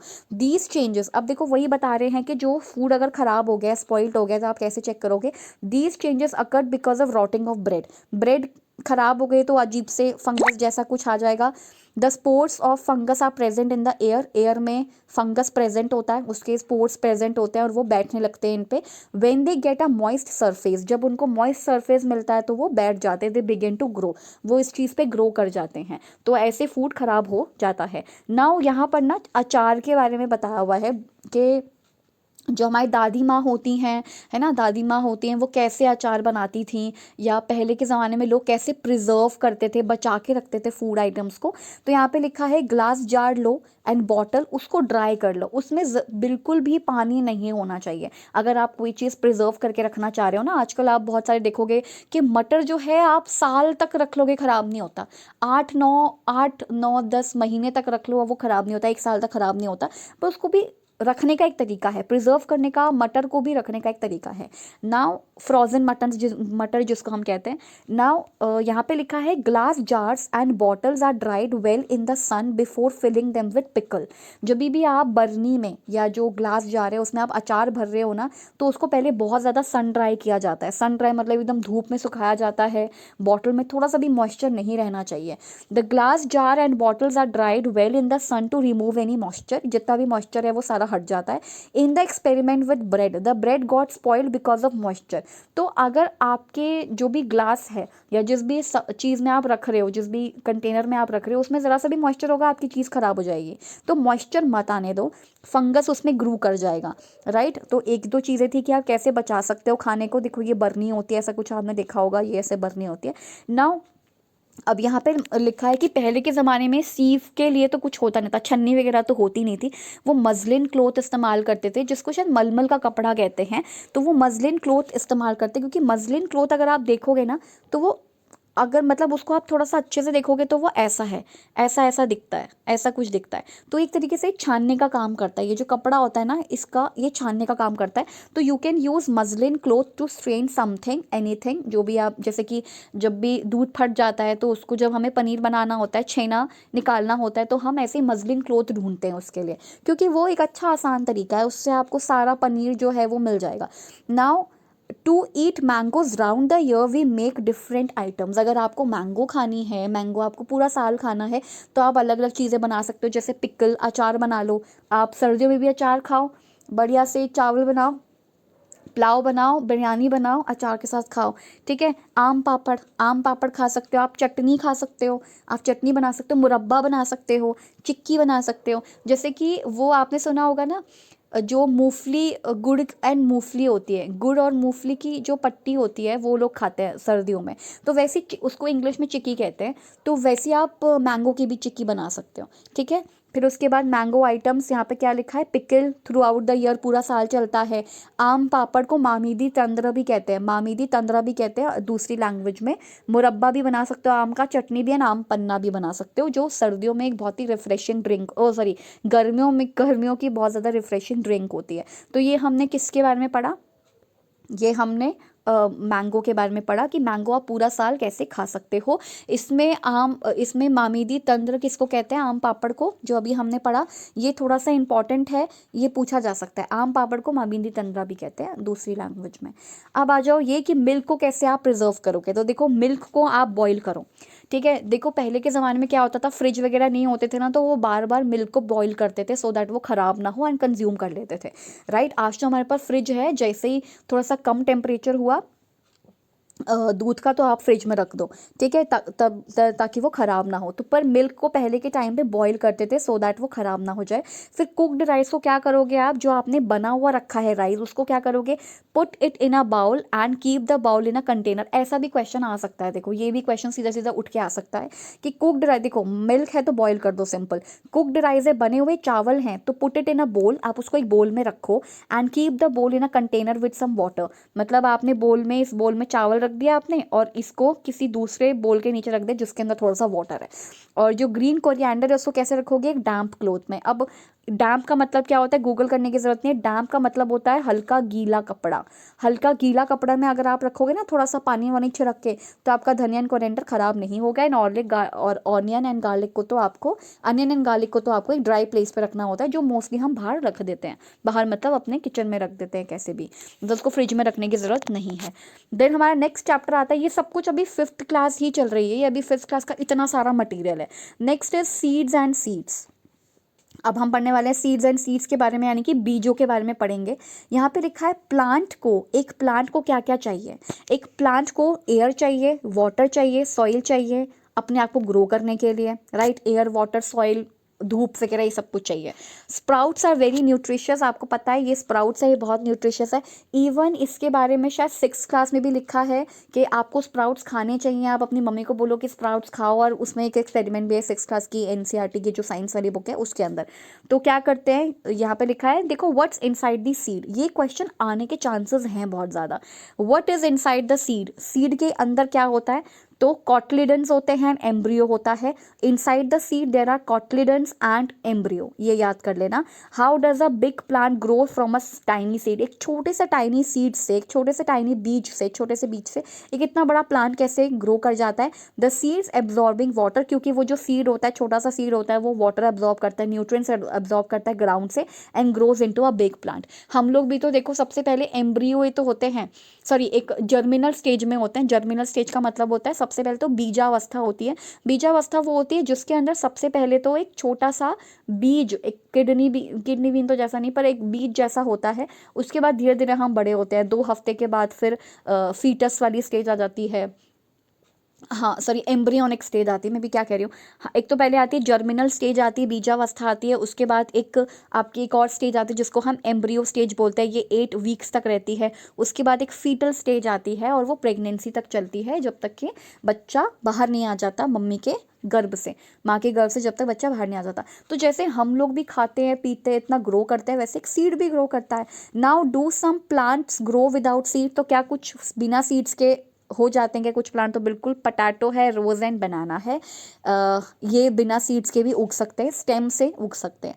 नाउ यहाँ पे क्या, एक तो इन्होंने ना बच्चों की बुक में ही ये क्वेश्चन पूछा था, what is inside the seed, तो कॉटलिडन्स एंड एम्ब्रियोज होते हैं। हालांकि बच्चे से ऐसे क्वेश्चंस नहीं पूछेंगे, मतलब बच्चों से ऐसे क्वेश्चंस नहीं पूछे जाएंगे। 5th क्लास के बच्चों से ये उम्मीद भी नहीं की जाती कि इनको एम्ब्रियो एंड कॉटलिडन्स का मतलब पता होगा, बट ऐसा क्वेश्चन दिया था तो मैंने आंसर लिख दिया, क्योंकि हो सकता है टीचर को तो पता होना चाहिए ना। मान लो किसी बच्चे ने सच में दिल से पूछ लिया, तो स्ट्रेट फ्रॉम योर हार्ट, आपके दिल से पूछ, आपने एकदम आपसे पूछ लिया तो आपको पता होना चाहिए कि उसके अंदर क्या होता है। Now how does a big plant grow from a tiny seed, तो ये मैंने आपको बता दिया है कि उसको पानी वानी ये सब चीज़ें लगता है। नाउ कि कैसे बनाओगे आप स्प्राउट्स, आपने बचपन में देखे होंगे, अभी भी खाते होंगे आप।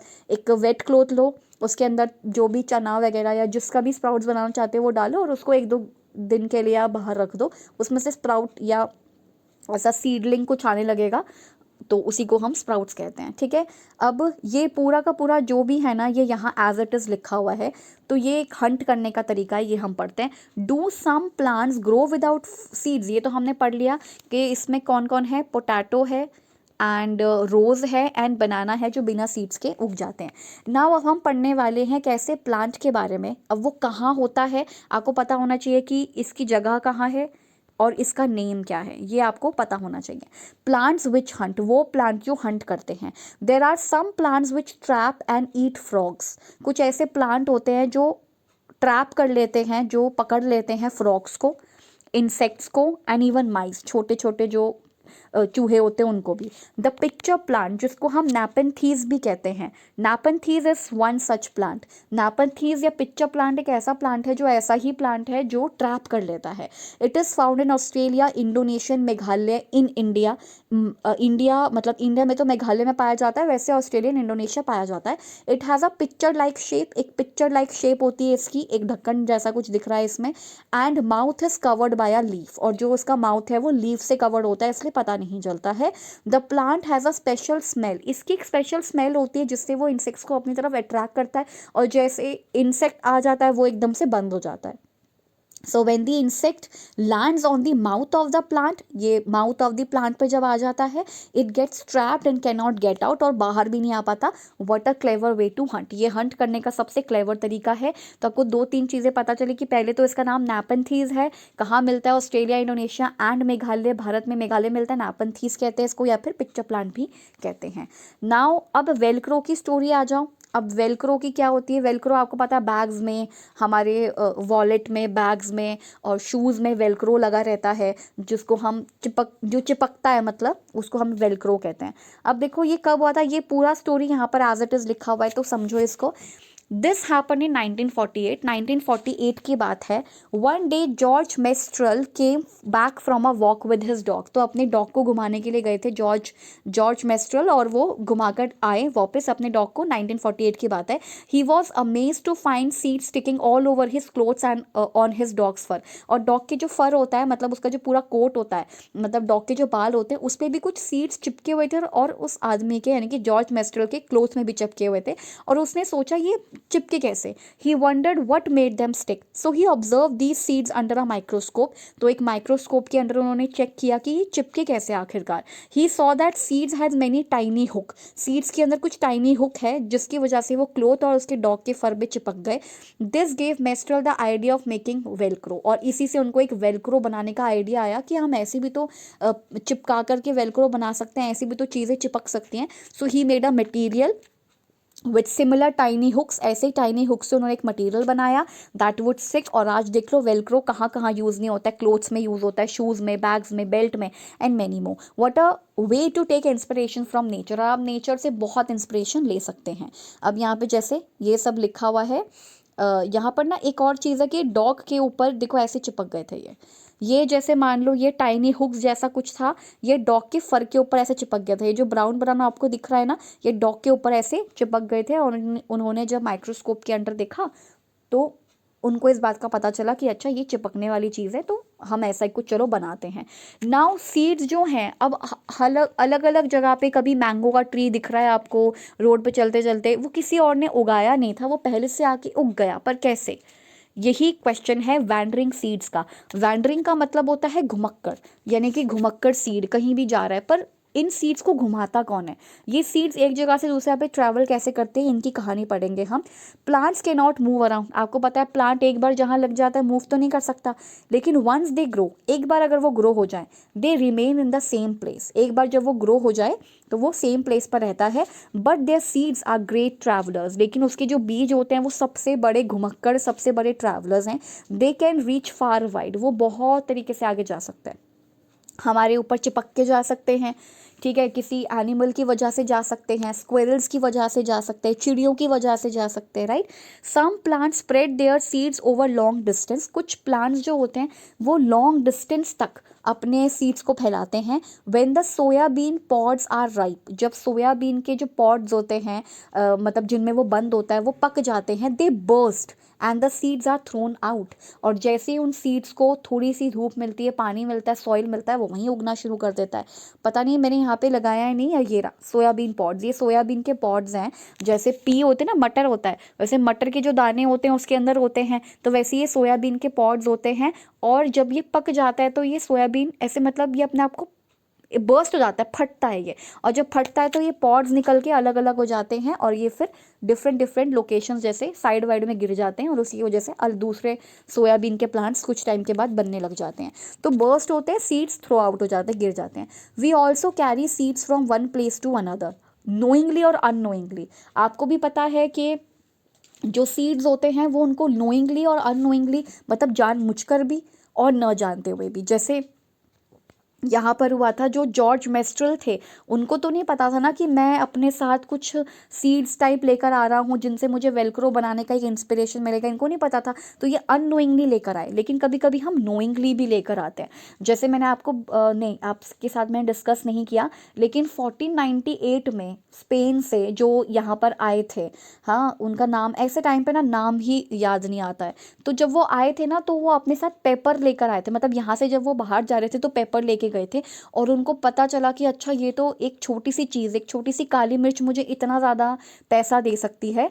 तो ये मतलब नोइंगली और अननोइंगली हम सीड्स को ले जाते हैं, नोइंगली भी, जानबूझ के भी और न जानते हुए भी।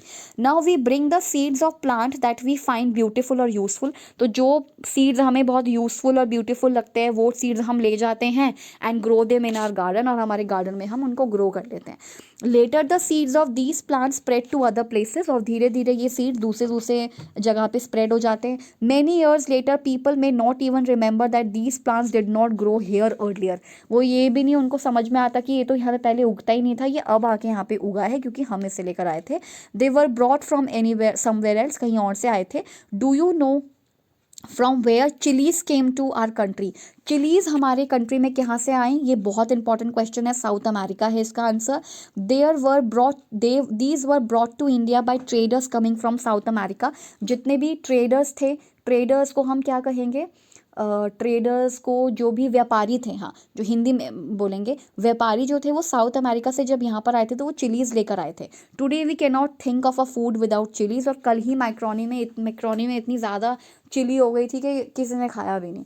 तो कहने का मतलब है कि चिली ये लोग लेकर आए थे, और आज सोचो हर चीज़ में, चाहे आप नॉर्मल सी खिचड़ी भी बना रहे हो उसमें भी चिली डलता है, राइट। तो कहने का मतलब है कि ये कहाँ कहाँ से आया है, तो यहाँ पे लिखा हुआ है from South America long ago tomato potato green chilli आया था, cabbage came from Europe and also pea, उसके बाद from Africa coffee beans, from Africa coffee beans आए एंड अ ग्रीन भिंडी आई, they cross the land they cross the sea, did you know this, ये सब यहाँ पे लिखा है कि भिंडी को भी हम ओकरा कहते हैं एंड मेथी को हम फेनिग्रिक सीड कहते हैं या फेनिग्रिक कहते हैं, ठीक है। A mango सैंग come in an orange smiled inside its skin welcome to India banana said the methi and spinach brinjal and radish, मतलब ये सब चीज़ें लिखी हुई है, बट यहाँ पे लिखा हुआ है कि आपको कहाँ कहाँ से क्या क्या चीज़ें मिली हैं।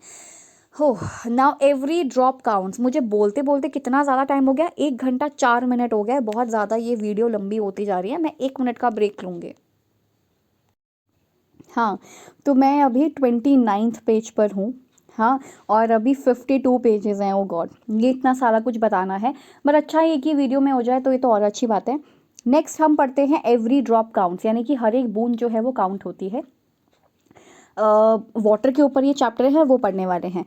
अब देखो यहाँ पे लिखा है सर मीन्स लेक, यहाँ पे जैसे लिखा है सर का मतलब होता है, सर का मतलब क्या होता है, सर का मतलब होता है लेक यानी कि झील। Gadisar is a place in Jaisalmer. तो गाटसी सर जो है वो एक प्लेस है जैसलमेर में। किंग गाटसी ऑफ जैसलमेर जो थे उसको बनाया था, उन्होंने बनाया था 650 ईयर्स अगो, 650 साल पहले उन्होंने इस लेक को बनाया था जैसलमेर में। इसका नाम है गाटसी सर, जिसमें सर का मतलब होता है लेक यानी कि झील से। नाउ रेन वाटर क्या होता है यहाँ पे कि जब बारिश होती है, rain water collected in this lake spread over many miles, बहुत माइल्स तक का रास्ता है रेन वाटर यहाँ पे कलेक्ट करने का, बहुत अच्छा तरीका है। It was made in such a way that when the lake was full the extra water flowed into another lake at a lower level. मतलब ये लेक कुछ ना इस तरीके से बनी होगी, ये इस तरीके से बनी होगी, ये अभी दिखने में लग रहा है कि छोटा सा किलोमीटर है, बट ये बहुत लंबा एरिया होगा। पहले रेन वाटर की वजह से इतना लेक भरेगा, फिर इतना लेक भरेगा, फिर इतना, मतलब पानी वेस्ट नहीं होना चाहिए। 650 साल पहले सोचो उन किंग ने इस बारे में सोचा। तो यहाँ पे लिखा है एक्स्ट्रा वाटर जो है वो लेक में दूसरे लेवल पे फ्लो हो जाएगा। When that too filled up, जब वो सेकंड वाली लेक भी फिल हो जाएगी तो एक्स्ट्रा वाटर दूसरे वाले में हो जाएगा। And this way 9 lakes filled up. 9 जो लेक होती थी पहले, इतनी ज़्यादा तेज़ बारिश होती थी ना कि 9 लेक्स भर जाती थी, तो इतना पानी सेव हो रहा है। This rain water could be use through out the year, और पूरा साल हम इस पानी को यूज़ कर सकते थे। Today Gadisar is no more in use, आज तो गाटसी सर बिल्कुल भी यूज़ में नहीं है। Many new buildings and colonies वहाँ पे have come up in between those 9 lakes, में बहुत ज़्यादा कॉलोनीज़ बन चुकी हैं। Now the water does not get collected in these lake, और आज तो इन लेक्स में पानी कलेक्ट हो भी नहीं पाता। Rain water just flows away and is wasted, ऐसे ही फ्लो करता है और वेस्ट हो जाता है। तो ये बहुत गलत तरीका है। पहले की जो इतनी ज़्यादा चीज़ें बनी हुई हैं, इतने डिस्कशन के बाद उन्होंने बनाई होंगी, तो कुछ सोचकर समझकर ही तो बनाई होंगी ना। पता नहीं हम लोग क्यों इन चीज़ों में इतना ज़्यादा टेक्नोलॉजी के चक्कर में या चीज़ों को करने के चक्कर में और ख़राब कर देते हैं, राइट। तो ये नहीं करना चाहिए। अब देखो यहाँ पर एक छोटा सा वो बता रखा है कि ये भी एक रेन वाटर हार्वेस्ट करने का एक तरीका है। आपको शायद ये समझ आ रहा होगा। इसमें क्या किया हुआ है, ये छत है, ठीक है, ये इसको हम छत कह रहे हैं, ये एक टेरेस है। यहाँ पे रेन जब आती है तो ये सारा पानी यहाँ पे कलेक्ट हो जाता है, और ये फिर लेडी जो है इस पानी को निकाल लेती है। तो ये एक तरीका है वाटर को हार्वेस्ट करने का, वाटर को सेव करने का। अब आओ थ्रू द आइज़ ऑफ अल बिरूनी। ये 12th क्लास को जब मैं पढ़ाती हूँ तो एक चैप्टर है through the eyes of travellers, यानी कि यात्रियों के नज़रिए से चीज़ों को आप देखिए। तो यहाँ पे लिखा है through the eyes of traveller Al Biruni वाले में कि मोर देन 1000 ईयर्स अगो, इतने सालों पहले एक ट्रैवलर आया था। अलबरूनी आए थे। अलबरूनी का जन्म 973 में उज़्बेकिस्तान या ख्वारिज़्म जगह है वहाँ पर हुआ था। एंड ये अलबरूनी जब आए थे, traveller came to India, his name was Alberuni, इनका नाम अलबरूनी था। The place that he came from is now called, Uzbekistan से आए थे। Alberuni carefully observed and noted down the details of all that he saw. 11th century में ये यहाँ पर आए थे। एक्चुअली ये एज अ हॉस्टेज के रूप में आए थे। गज़नी में जो महमूद गज़नी थे वो इनको उठा के लेकर आ गए थे, और फिर उसके बाद धीरे धीरे उनका भारत के प्रति प्रेम बढ़ा, ऐसा 12th क्लास की बुक्स में लिखा है। तो अल-बरूनी ने बहुत ही केयरफुली ऑब्जर्व किया, सारी डिटेल्स नोट करी जो भी उन्होंने देखा। He wrote specially about those things that he found very different. From his own country. उन्होंने भारत में वो देखा जो उनको सबसे डिफरेंट लगा, and here is a part of what he wrote about the ponds of that time. उन्होंने तालाब के बारे में क्या लिखा वो यहाँ पे लिखा है, the people here are very skilled at making pond, यानी कि लोग जो हैं वो पॉन्ड्स बनाने में बहुत स्किल्ड हैं, बहुत कुशल हैं, क्या, तालाब बनाने में। My country man would be surprise to see them, और मेरे कंट्री मैन यानी कि मेरे जो कंट्री के लोग हैं वो इसको देख के बहुत सरप्राइज हो जाएंगे, शॉक्ड हो जाएंगे। They pile up huge rocks and join them with iron rods to build chabutaras या रेस्ड प्लेटफॉर्म, मतलब ऐसे कुछ चबूतरा ऐसे बनाते थे all round the lake. Between these there are rows of long staircases going up and down, और इसी बीच में सीढ़ियाँ भी होती थी ऊपर और नीचे जाने के लिए। The steps for going up and coming down are separate, और जाने के लिए स्टेयर केसेस अलग होती थी, ऊपर नीचे आने के लिए अलग होती थी। So there is less crowding, तो ये सब लेस क्राउडिंग होती थी।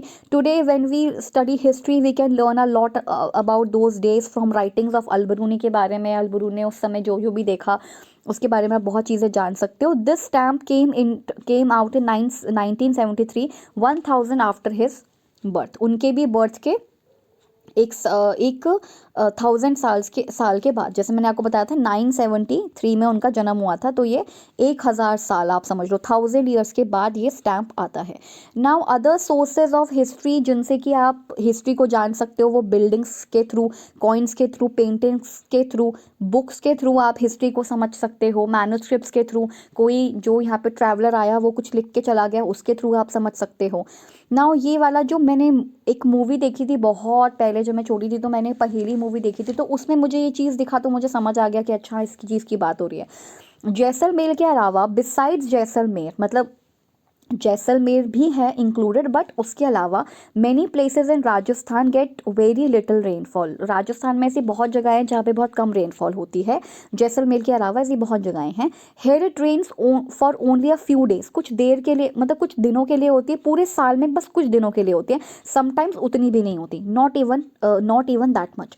The rivers here do not have water, इनके रिवर्स में पानी नहीं है, पहली बात तो पूरा साल मतलब पानी होता ही नहीं है, ऑल अराउंड द ईयर पानी नहीं होता।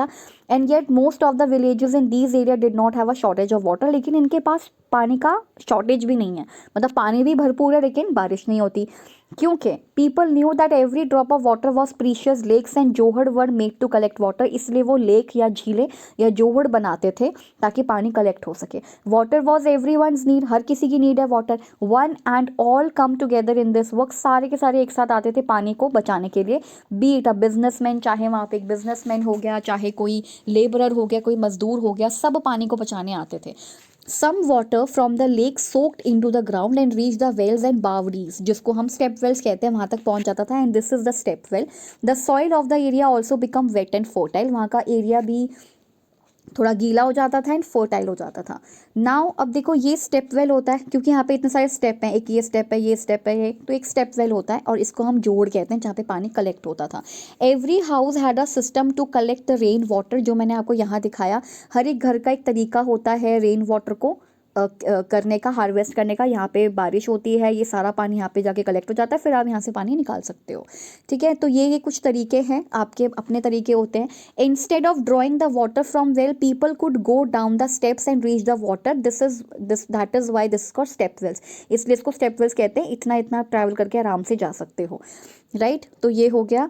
अब ये तो जो है इतना तो वो एक तरीके से देखा जाए तो पानी इतना बचा है, अदरवाइज ये तो बहुत ज़्यादा था, पानी तो यहाँ पे बहुत ज़्यादा था पर अभी बचा नहीं है। ये भी सेम मैंने पहेली मूवी से लिया, क्योंकि उसी में मैंने ये सारी चीज़ें देखी हैं, क्योंकि ये सेट ही उसी टाइम दौरान हुई है जैसलमेर वगैरह के आसपास। Long ago people use to make long journeys with the caravans, caravans मतलब अपने ग्रुप के साथ लंबी लंबी जर्नी करते थे, सामान लेके जाते थे, लोग एनिमल्स को लेके जाते थे।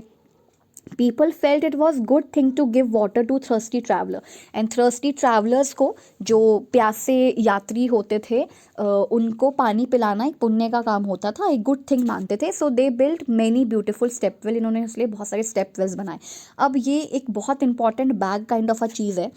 अब ये क्या है जिसको हम बोलते हैं एक लेदर बैग मशक, ठीक है। मैंने शायद बहुत टाइम पहले बॉर्डर मूवी देखी थी, या शायद पता नहीं कौन सी मूवी देखी थी, नहीं बॉर्डर तो नहीं थी वो, कुछ दूसरी अलग सी मूवी देखी थी जिसमें मैंने ऐसा ही एक मस्क बैग, एक लेदर बैग को देखा जिसमें पानी को लेके जाते हैं।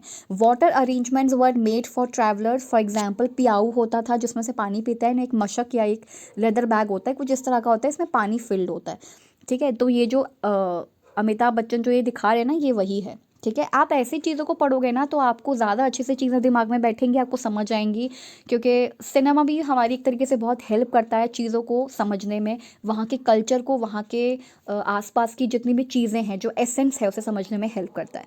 नाउ वाटर से रिलेटेड कस्टम्स क्या हैं, तो यहाँ पे देखिए, even today people get water from very old lake, पुरानी झीलों से पानी मिल जाता है ना, धारा, स्टेप वेल या नौलाज से पानी मिल जाता है आपको। ये वो नाला नहीं है, ये नौलाज है, ये डिफरेंट होता है, इनमें पानी होता है। Many customs and festivals are related to water, water के लिए बहुत सारे कस्टम्स होते हैं, है ना, रीति रिवाज होते हैं, बहुत सारे फेस्टिवल्स होते हैं। At some places water lakes get, whenever lakes get filled up the rain water, जब भी लेक जो है वो रेन वाटर से भर जाता है, the people gather around the lake to celebrate, तो सारे के सारे लोग जो हैं वो आसपास इकट्ठे हो जाते हैं और सेलिब्रेट करते हैं। See the bride of Uttarakhand, आप उत्तराखंड की ब्राइड को देखिए in this picture. After getting married she has come to the next new village आई हैं वो, शी बोज, झुकती हैं, to the spring of the pond, क्योंकि बहुत इंपॉर्टेंट होता है तालाब, पानी बहुत ज़रूरी होता है। In cities, one can see an interesting form of this custom. The new bride worship the taps in their home. Tap मतलब जो घर के नलके होते हैं, न्यू ब्राइड्स उनको आके झुकती हैं, मतलब उनके सम्मान में झुकते हैं एक तरीके से। नेक्स्ट क्या है ये, एक मिनट, हाँ, नेक्स्ट जो है हमारा आ जाता है, the wells could have dried up because, जो वेल्स हैं, जो कुएं हैं, वो ड्राइड अप पहले क्यों हुए होंगे। Water is being pumped up from ground, under the ground. Actually ना एक क्वेश्चन था एनसीईआरटी में, बच्चों का एक क्वेश्चन था कि कुएं क्यों सूख जाते होंगे, इसलिए सूख जाते होंगे क्योंकि सारा पानी निकल जाता होगा, इसलिए सूख जाते होंगे। Water is being pumped up from the ground, under the ground, with the help of electric Motors, आपने इलेक्ट्रिक मोटर्स से सारा पानी तो खाली कर लिया, तो वेल तो सूखेगा ही। The lakes in which rain water use to collect, वो आज नहीं है। जिन झीलों में पहले पानी भरा रहता था, अब वो झीलें ही नहीं है, तो फिर रेन वाटर कहाँ से कलेक्ट होगा। Then soil around tree and parks is now covered with cement, अब आपने सॉइल भी नहीं छोड़ा, ट्रीज एंड पार्क में जो भी सॉइल है वो आपने सीमेंट से कवर कर दिया, तो फिर कैसे पानी स्टोर होगा या फिर कैसे पानी अंडरग्राउंड सेव होगा। अच्छा, ये सब तो बताने की ज़रूरत नहीं है, ये तब नॉर्मली चीज़ें हैं कि जल बोर्ड, आप इसको रोक करके एक बार देख सकते हो, मैंने यहाँ पे रख दिया है। This is how we get water, मतलब हमारे शहरों में पानी कैसे आता है, ये पूरा चार्ट बच्चों को उनकी बुक में दिया हुआ है, तो आप इनको पढ़ सकते हो। अच्छा, थिंक ओवर इट में क्या है, इन 1986 देयर वाज नो रेन इन जोधपुर, जोधपुर में बिल्कुल भी रेन नहीं हुई थी एंड उसके आसपास के एरियाज में। तो people remember the old and forgotten step well, तो लोगों को याद आया कि अरे पुराना वाला स्टेप वेल रखा हुआ है, पड़ा हुआ है, मतलब they clean the step well को क्लीन किया and more than 200 tanks of garbage was taken out. आप सोचो कितना 200 ट्रक्स, इतना भर के गार्बेज था, इतना भर के कचरा था, वो निकाला गया। People of the area collected money, collect किया उन्होंने मनी ये सब काम करने के लिए। The thirsty town got water from step well, लेकिन कुछ टाइम के बाद जब रेन फिर से हुई तो फिर से सब लोग ने स्टेप वेल को भूल गए, मतलब सारे के सारे लोग स्टेप वेल्स को फिर से भूल गए। तो यही कुछ यहाँ पे पानी से रिलेटेड सिचुएशन है। एक चीज़ और है, उसके बाद ये वाला ख़त्म हो जाएगा। There are some groups that work hard to bring water to the people of different areas, बहुत सारे लोगों ने कुछ कुछ काम किया ताकि पानी हमारे यहाँ पर आ जाए। दे आस्क द एल्डर्स, देखो एल्डर्स को ना बहुत कुछ पता होता है, जो हमारे बड़े बूढ़े होते हैं उन्हें काफ़ी ज़्यादा चीज़ें पता होती हैं। सो उन्होंने अपने एल्डर से पूछा, जिनका नाम था Darki Mai. They ask the elders about the water arrangement in their time, कि आप अपने ज़माने में कैसे पानी का अरेंजमेंट करते थे। दे रीबिल्ड द ओल्ड रेक, उन्होंने फिर से पुराने लेक को रीबिल्ड किया, एंड जोड़ को भी, and also build new one, नए नए बनाए। Let us see how the group called Tarun Bharat Sangh, जिसके ऊपर क्वेश्चन आ सकता है, वो भी स्टेटमेंट बेस्ड क्वेश्चन। तो तरुण भारत संघ जो है ने कैसे डरकी माई की हेल्प करी, तो ये यहाँ पे पूछा जाता है। अब यहाँ पढ़ के देखते हैं। दिस इज डरकी माई, ये है डरकी माई, ठीक है, आप इनको देख लीजिए। ये जो ओल्ड लेडी हैं।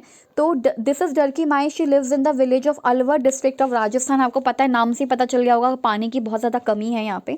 The women of the village use to spend the entire day looking after their home and animal. जो औरतें होती थी विलेज में, वो सारा टाइम, सारा समय अपना घर की देखभाल और एनिमल की देखभाल में लगाती थी। Some time it took them all night to pull water from the well for the animals. Animals के लिए, लोगों के लिए पानी निकालने में कभी कभी रात हो जाती थी, इतना समय लगता था, या मटकियाँ उठा उठा के लानी पड़ती थी। In this summer when the wells dried up, जब कुएं सूख जाते थे समर में, they had to leave the village, उन्होंने उनको विलेज छोड़ने पड़ते थे। Darki Mai heard about this group, Tarun Bharat Sangh के बारे में उन्होंने सुना था डरकी माई ने, एंड आस्क्ड फॉर हेल्प, उनसे मदद मांगी। Together the people from the group and village decide to make a lake, उन्होंने सोचा कि चलो एक लेक बनाते हैं।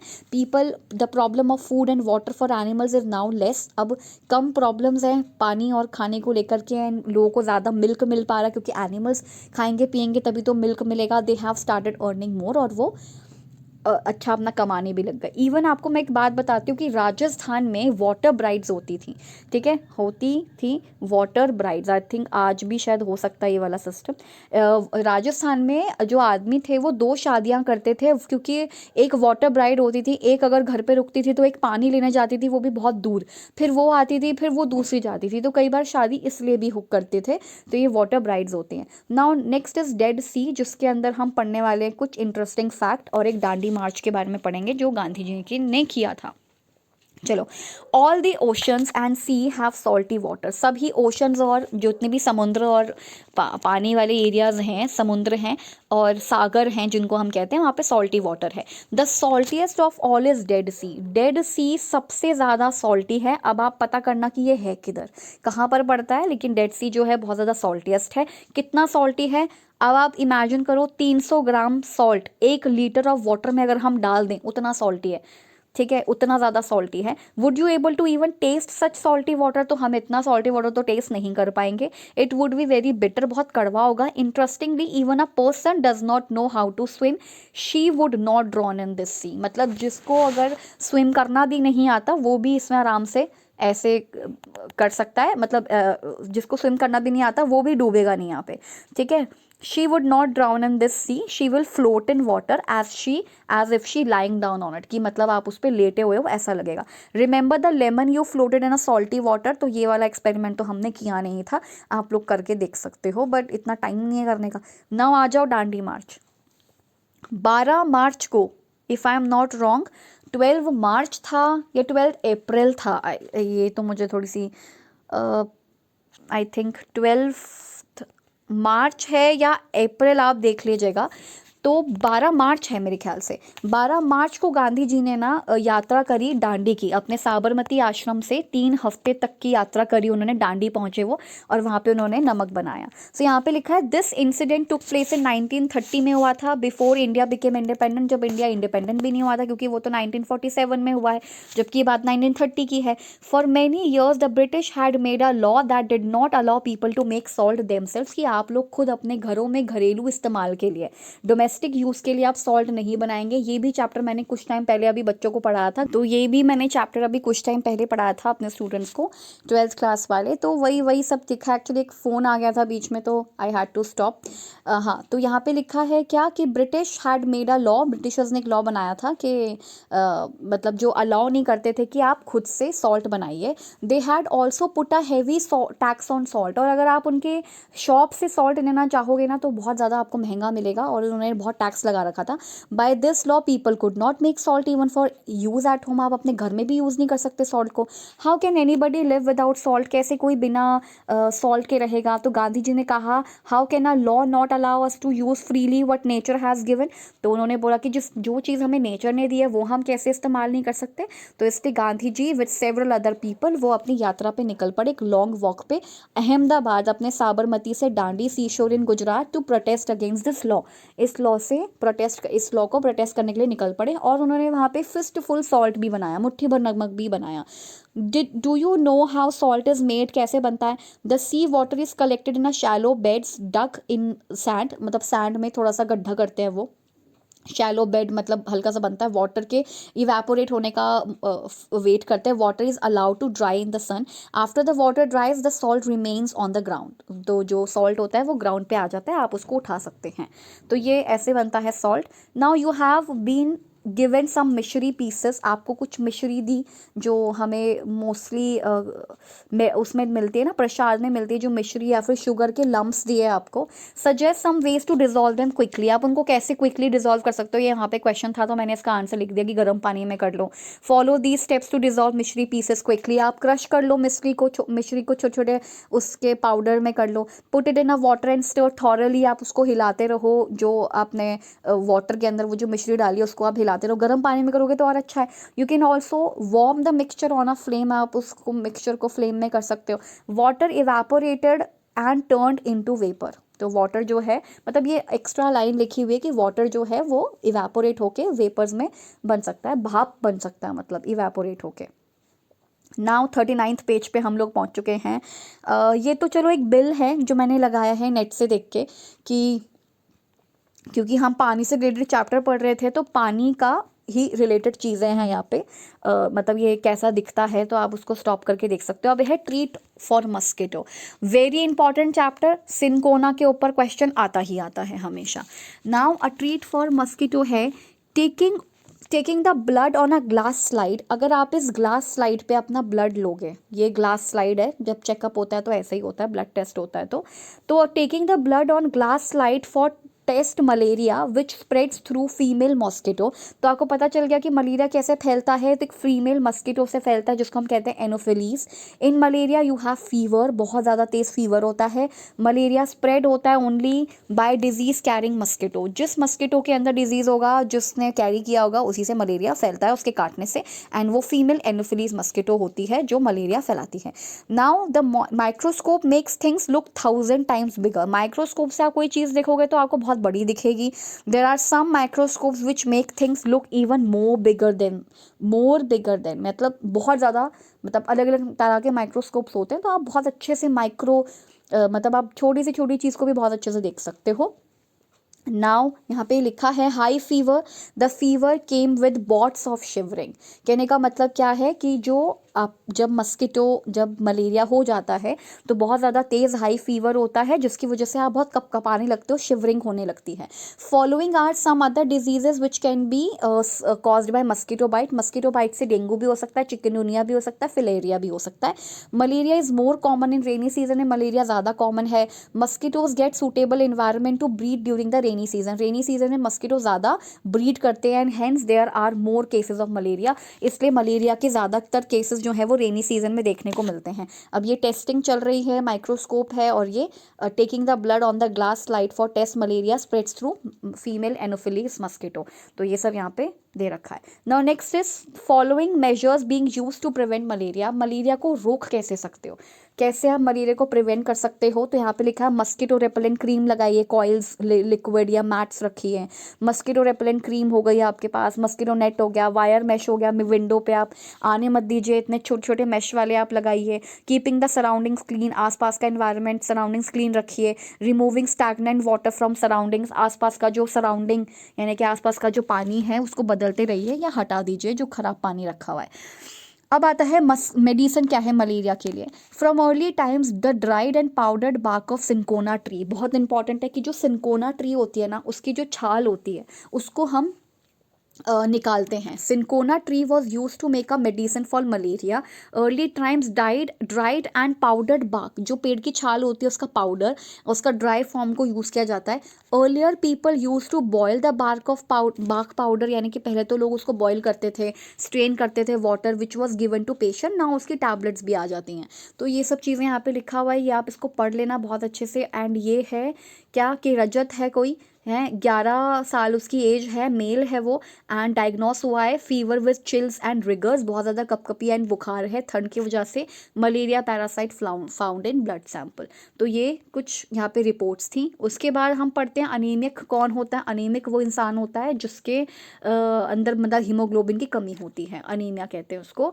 Means that there is less haemoglobin और आयरन इन ब्लड, यानी कि ब्लड में आयरन एंड हीमोग्लोबिन दोनों कम है। वी शुड ईट जैगरी, और मैं तो ज़रूर खाती खाती हूँ, जैगरी गुड़ वगैरह आपको खाना चाहिए, आंवला भी खाना चाहिए जो मैं नहीं खाती हूँ, लेकिन ग्रीनी लीफी वेजिटेबल्स खानी चाहिए because there have iron, these have iron, इनमें आयरन कंटेंट ज़्यादा होता है तो आपको ये खाना चाहिए। The minimum haemoglobin level required in blood, ये आपको बायोलॉजी में भी काम आएगा और वैसे भी कॉम्पिटेटिव एग्जाम में भी काम आएगा। कितना होना चाहिए, तो 12 ग्राम डेसीलीटर होना चाहिए, ग्राम्स पर डेसीलीटर, 12 ग्राम पर डेसीलीटर। ग्रीन लीफी वेजिटेबल आप स्पिनच खाओ, लेटस खाओ, कैबेज खाओ, इसके अंदर आयरन होता है, ये सब आप खा सकते हो। अब देखो यहाँ पे एक लिखा है आरती, यहाँ पे क्या है कि पहले 8 ग्राम DL था, 8 ग्राम डेसीलीटर था, अब 10 ग्राम डेसीलीटर है, एटलीस्ट थोड़ा बड़ा है। तो ये कब होता है और कितना होना चाहिए, 12 से 16, 12 से 16 इतना नॉर्मल होता है, लेकिन ये अभी कम है, तो ये गलत बात है आरती की, उसको थोड़ा ज़्यादा अच्छे से अपना ध्यान रखना चाहिए। मतलब ये एक चीज़ मैं आपको बता रही हूँ। Now anaemia common in Delhi school में कॉमन है anaemia. So 17 November 2007 thousands of children studying in the municipal corporation school in Delhi suffer from anaemia, जिसके बारे में मैं अभी थोड़ी देर पहले ही आपको बता रही थी कि वेडनेसडे को वहाँ पे आयरन की पिल्स मिलती हैं।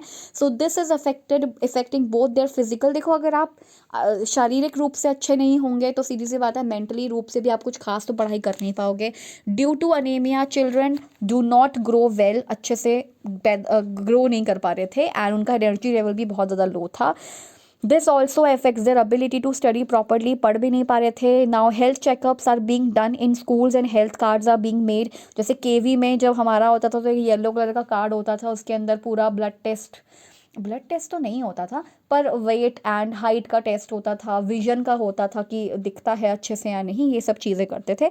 एंड यहाँ पे लिखा anaemic tablets, anaemic children are also being given iron tablets, जो जिसके बारे में आपको बता रही थी कि सर्वोदय विद्यालय में एवरी वेडनेसडे मिलती है, एवरी वेडनेसडे मिलती है, या फिर मैं भी कंफ्यूज हूँ, मैं कल बच्चों से पूछ लूँगी कि मतलब मंथ में एक बार मिलती है या एवरी वेडनेसडे को एक आयरन टैबलेट मिलती है। Now are you inviting mosquitoes, तो ये लिखा है कि अगर आपको मतलब आप अगर मस्कीटो को इन्वाइट कर रहे हैं, कैसे कर सकते हो, मतलब malaria and dengue and chikungunya कैसे फैल सकता है, तो यहाँ पे लिखा है एक तो पानी को अपने साइड में कलेक्ट होने ना देंगे, तो हर कोई बोलता है don't let water collect around your house, fill up the pits, जितने भी पिट्स हैं आप उनको भर दो पर पानी उसमें जमा मत होने दो, मतलब उसमें मिट्टी वगैरह भर सकते हो, मिट्टी का तेल डाल सकते हो। Keep the water pot cooler tanks clean, they should be dried every week, use mosquito nets to protect yourself, spray kerosene, जिसको मिट्टी का तेल कह रहे हैं, if water has collected at some place, तो आप उसमें मिट्टी का तेल छिड़क सकते हो, इससे लार्वा उस पर ग्रो नहीं करेगा, लार्वा मीन्स मस्कीटो का बेबी ग्रो नहीं करेगा। लार्वा क्या होता है, थ्रेड लाइक स्ट्रक्चर होता है, ग्रे थ्रेड लाइक स्ट्रक्चर होता है, ऐसा thread like grey things, these had come out of the egg से बाहर आ चुके हैं, विच मस्कीटो ले इन वाटर, यानी कि मस्कीटो ने कभी अंडे दिए होंगे पानी में, उससे जब ये बाहर आ जाते हैं तो ग्रे थ्रेड लाइक स्ट्रक्चर बन जाता है, इनको हम लार्वा कहते हैं। Larva they are baby mosquitoes, ये बेबी मस्कीटोज होते हैं, but they don't look like mosquitoes at all, and ये मस्कीटो की तरह बिल्कुल नहीं दिखते। Flies also spread diseases but they don't bite but causes many stomach problem, जैसे आपने कभी गोलगप्पे खा लिए और गोलगप्पे के ऊपर एक जो आपने गोलगप्पा खाया था उसके ऊपर थोड़ी देर पहले एक जो मक्खी थी वो नाली से उड़ के आई थी, मुझे ऐसा नहीं बोलना चाहिए बट ऐसा ही होता है, हमें दिख नहीं रहा है पर ऐसा ही होता है, तो हमको बहुत सारे स्टमक प्रॉब्लम्स हो सकते हैं, हमें बहुत सारे स्टमक प्रॉब्लम्स हो सकते हैं। Now following diseases are spread by flies, जो नॉर्मल फ्लाइज होते हैं वो क्या क्या कर सकते हैं, डिसेंट्री कर सकते हैं, जिसको हिंदी में अतिसार रोग भी कहते हैं, डिसेंट्री कर सकती है, कॉलेरा कर सकती हैं, and typhoid, anthrax. When a fly sits on contaminated material, a harmful germs stick to its leg, मतलब जैसे वो नाली में बैठ गई है तो उसके लेग्स पे वो जर्म्स चिपक जाएंगे। When the same fly sits on food, और जब वो खाने पे आके बैठ जाएगी तो वो जर्म्स जो हैं उस फूड पे ट्रांसफ़र हो जाएंगे, इसकी वजह से हमें कई सारे डिजीजेज हो जाते हैं। Those are fly spread various diseases, जैसे कॉलरा हो गया एंड टाइफॉइड हो गया, कॉलेरा का देखना पड़ेगा, टाइफॉइड हो गया, ऐसे ऐसे हो जाते हैं, जॉन्डिस हो गया, राइट, ऐसे। ग्रीन कलर प्लांट जिनको हम एल्गी कहते हैं, due to algae a kind of plant है, it had also become slippery there, ये एक दो बार तो मैंने भी देखा है कि एल्गी जब जहाँ जमा हो जाता है तो बहुत ही स्लिपरी सा हो जाता है। मेरा जो गार्डन है वहाँ पर थोड़ी सी एल्गी थी तो वो लिटरली बहुत स्लिप करता है वो area. The algae spreads a lot during rainy season, we think that they are some kind of small plants that grow in water, ये कुछ मतलब जहाँ पे भी थोड़ा सा मॉइस्चर आ जाता है, इवन दीवार पे भी आ जाते हैं, पता है एल्गी ना दीवार पे भी लग जाती है, हल्का सा मॉइस्चर मिलाने के दीवार पे लग जाती है, तो ये सब यहाँ पे पूरा का पूरा दे रखा है। Infected mosquito bytes person who becomes infected, ये पूरा एक साइकिल दे रखा है आपको, जो हेल्दी पर्सन से कैसे फिर पहुंच जाता है। अच्छा, in those days today thousands of people use to die from a disease that we now called malaria. पहले के ज़माने में मलेरिया से बहुत लोग मरते थे।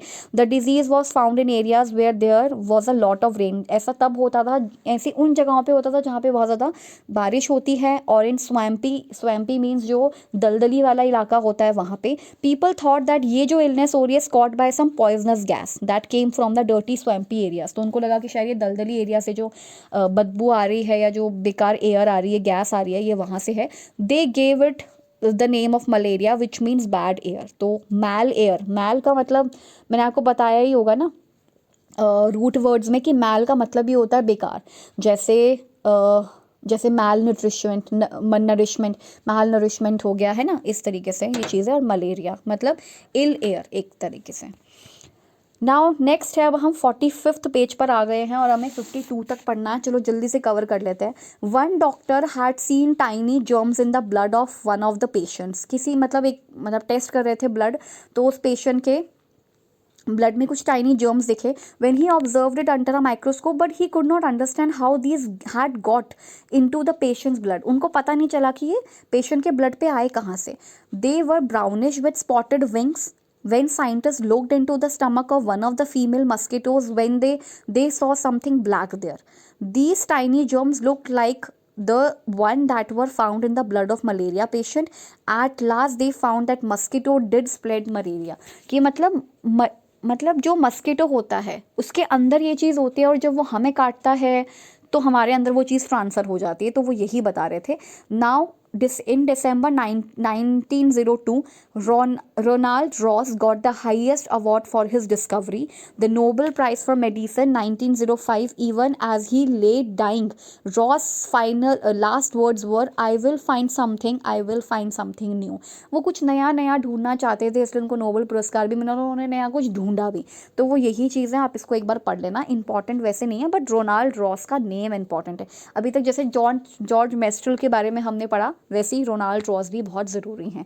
ठीक है, ये पढ़ लेना इनके बारे में। नाउ आता है अप यू गो। आजकल मैं बहुत सारे पॉडकास्ट देख रही थी, तो उसके अंदर मुझे कुछ पॉडकास्ट ऐसे दिखे जिसके अंदर माउंटेनियरिंग की बात हो रही थी, तो मैंने बहुत जल्दी इस चैप्टर के साथ रिलेट कर लिया और तब मुझे ये चैप्टर और अच्छे से समझ आया। अप यू गो क्या है? अप यू गो मतलब जैसे आप ऊपर जाओगे तो आपको क्या क्या चीज़ों की ज़रूरत पड़ेगी। ऊपर जाओगे इन द सेंस जब आप माउंटेनियरिंग करते हो, पर्वतारोहण, अगर आप पर्वत पे जाना चाहते हो तो आपके पास क्या क्या चीज़ें होनी चाहिए, जल्दी से हम समझ लेते हैं।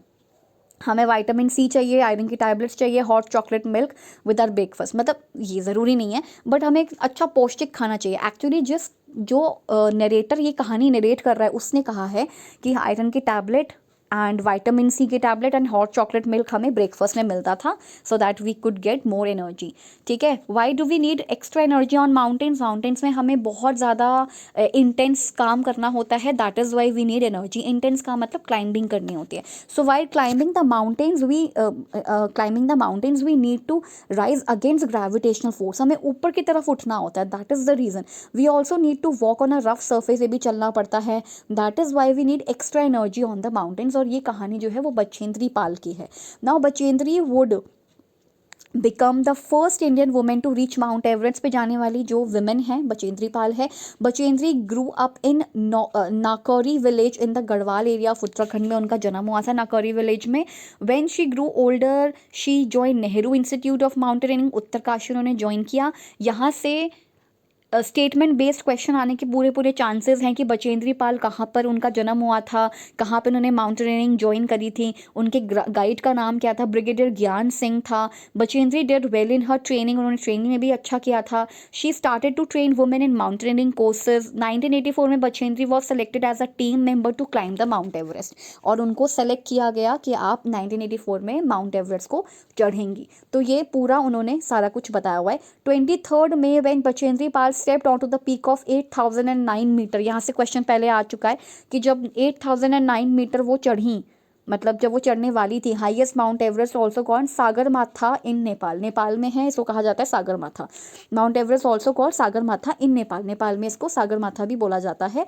शी बोड हर हेड, अपना सर झुकाया, पिच द नेशनल फ्लैग, लगाया अपना राष्ट्रीय झंडा, took photograph, she spend 43 minutes on the highest peak in the world and Bachendri Pal become the first Indian women and 5th women in the world to reach the peak of Mount Everest. India की तो पहली हैं लेकिन world में 5th number पे, उनसे पहले बहुत सारी औरतें जाके आ चुकी होंगी। Now what kind of tools are needed for climbing, climbing के लिए हमें क्या क्या चाहिए, एक बड़ी सी थिक रोप चाहिए, स्लिंग चाहिए, स्टिक चाहिए, एक्स चाहिए, कुल्हाड़ी चाहिए। कुल्हाड़ी इज़ द मैंने कहीं सुना था, शायद एक पॉडकास्ट में ही सुना था, is the third leg of the mountaineer, या जो माउंटेनियरिंग कर रहा है उसका थर्ड लेग है, जो ये एक्स है जिसको पकड़ पकड़ के वो चलते हैं। For climbing mountains we also need food packets, water bottles, plastic sheet, diary, torch, है ना, and first aid kit, oxygen cylinder वगैरह, ये सब आपको ऊपर चाहिए रहता है। ये है Bachendri Pal and this is Mount Everest. Now next chapter is, कौन से चैप्टर पे पहुंच चुके हैं हम, 10th चैप्टर पे पहुंच चुके हैं एंड ये 3 पेजेस हैं, दिस इज 49, 50, 51, ये लास्ट पेजेस हैं। उसके बाद हम अपने 10 चैप्टर्स ईवीएस के ख़त्म कर लेंगे एक पूरा वीडियो में। नाउ वॉल टेल स्टोरीज़, यानी कि जो दीवारें हैं वो हमें बहुत सारी स्टोरीज सुनाती हैं। तो गोलकोंडा एक प्लेस है तेलंगाना, यहाँ पे हैदराबाद में, ये भी मैं 7 चैप्टर पढ़ाती हूँ ना जब 12th क्लास का, विजयनगर एम्पायर, तो उसमें गोलकोंडा का भी नाम आता है, गोलकोंडा, बीजापुर, अहमदनगर, है ना, ये सब एरियाज़ के नाम आते हैं, बीदर एंड बारात के भी आते हैं। सो गोलकोंडा एक प्लेस है हैदराबाद तेलंगाना में। अ part of the wall comes out in a round shape, ये जो आपको ऐसा दिख रहा होगा ये राउंड शेप का होता है, इसको बेशन कहते हैं, बेशन कहते हैं या बुर्ज कहते हैं, बुर्ज कहते हैं। ये गोल कलर का ऐसा होता है। एक्चुअली ये आपको बहुत अच्छा व्यू देता है, ये जो होल है ये आपको बहुत अच्छा व्यू देता है एनिमी को देखने के लिए या नज़र रखने के लिए। So why were bastions made in the fort wall, जो फोर्ट या किले की वॉल होती है उसको राउंड का क्यों बनाते हैं, और ये बेशंस राउंड शेप के क्यों बनाए जाते हैं। They were made to ensure security of the fort, ताकि आप किले की रखवाली कर सकें। Why were big holes made in them, उन पे बड़े बड़े होल्स क्यों बनाए जाते हैं। Big holes were made in them to increase the viewing area, so that आप उस एरिया को व्यू कर सको अच्छे से। Soldiers could look through these holes and could keep a vigilance, बहुत अच्छा टाइट विजिलेंस रख सके, दैट इज वाई इन होल्स को बनाया जाता है। What difference would be there if you were to look from a straight flat wall और bastion at a height, how would the soldiers find peeping from the holes in the bastions useful while attacking. मतलब ये एक normal question है कि बेशंस अगर आपके पास नहीं होंगे, अगर आप एक मतलब आपको एक स्ट्रेट वॉल दी जाए और ये गोला ऐसा ना दिया जाए या फिर ऐसा दिया जाए, कैसे जो सोल्जर्स हैं वो इनसे देख पाएंगे। तो यहाँ पे लिखा है बेशंस, एक तो वही सोल्जर की सिक्योरिटी को, वो सेफ्टी को देखते हैं। It also provided a better vantage point from where a larger area could be seen. मतलब अगर आपको एक हाइट पर जगह दे दी जाए देखने के लिए तो आपको बहुत बड़ा एक व्यू मिल जाएगा, जिससे कि आप आसपास के अपने एरियाज़ को देख सकते हो कि वो सेफ़ है, सलामत है या नहीं है। It would not have been possible from a flat wall, एक फ्लैट वॉल से ये चीज़ पॉसिबल नहीं है, बट इससे पॉसिबल है। तो यहाँ पे यही क्वेश्चन पूछा हुआ है कि अगर आपको एक फ्लैट वॉल दे दी जाए स्ट्रेट, तो क्या आप अपने आपकी सिक्योरिटी इंश्योर कर पाओगे, नहीं कर पाओगे, आप पे कोई भी अटैक करके चला जाएगा। इसीलिए गोलकुंडा पे ऐसे बुर्ज या ऐसे बेशंस बनाए जाते थे गोल वाले। तो यहाँ पे आ सकता है कि फ्लैट वॉल्स होती थी गोलकुंडा में जो सोल्जर्स देखा करते थे जहाँ से, तो नहीं, बुर्ज या बेशंस होते थे।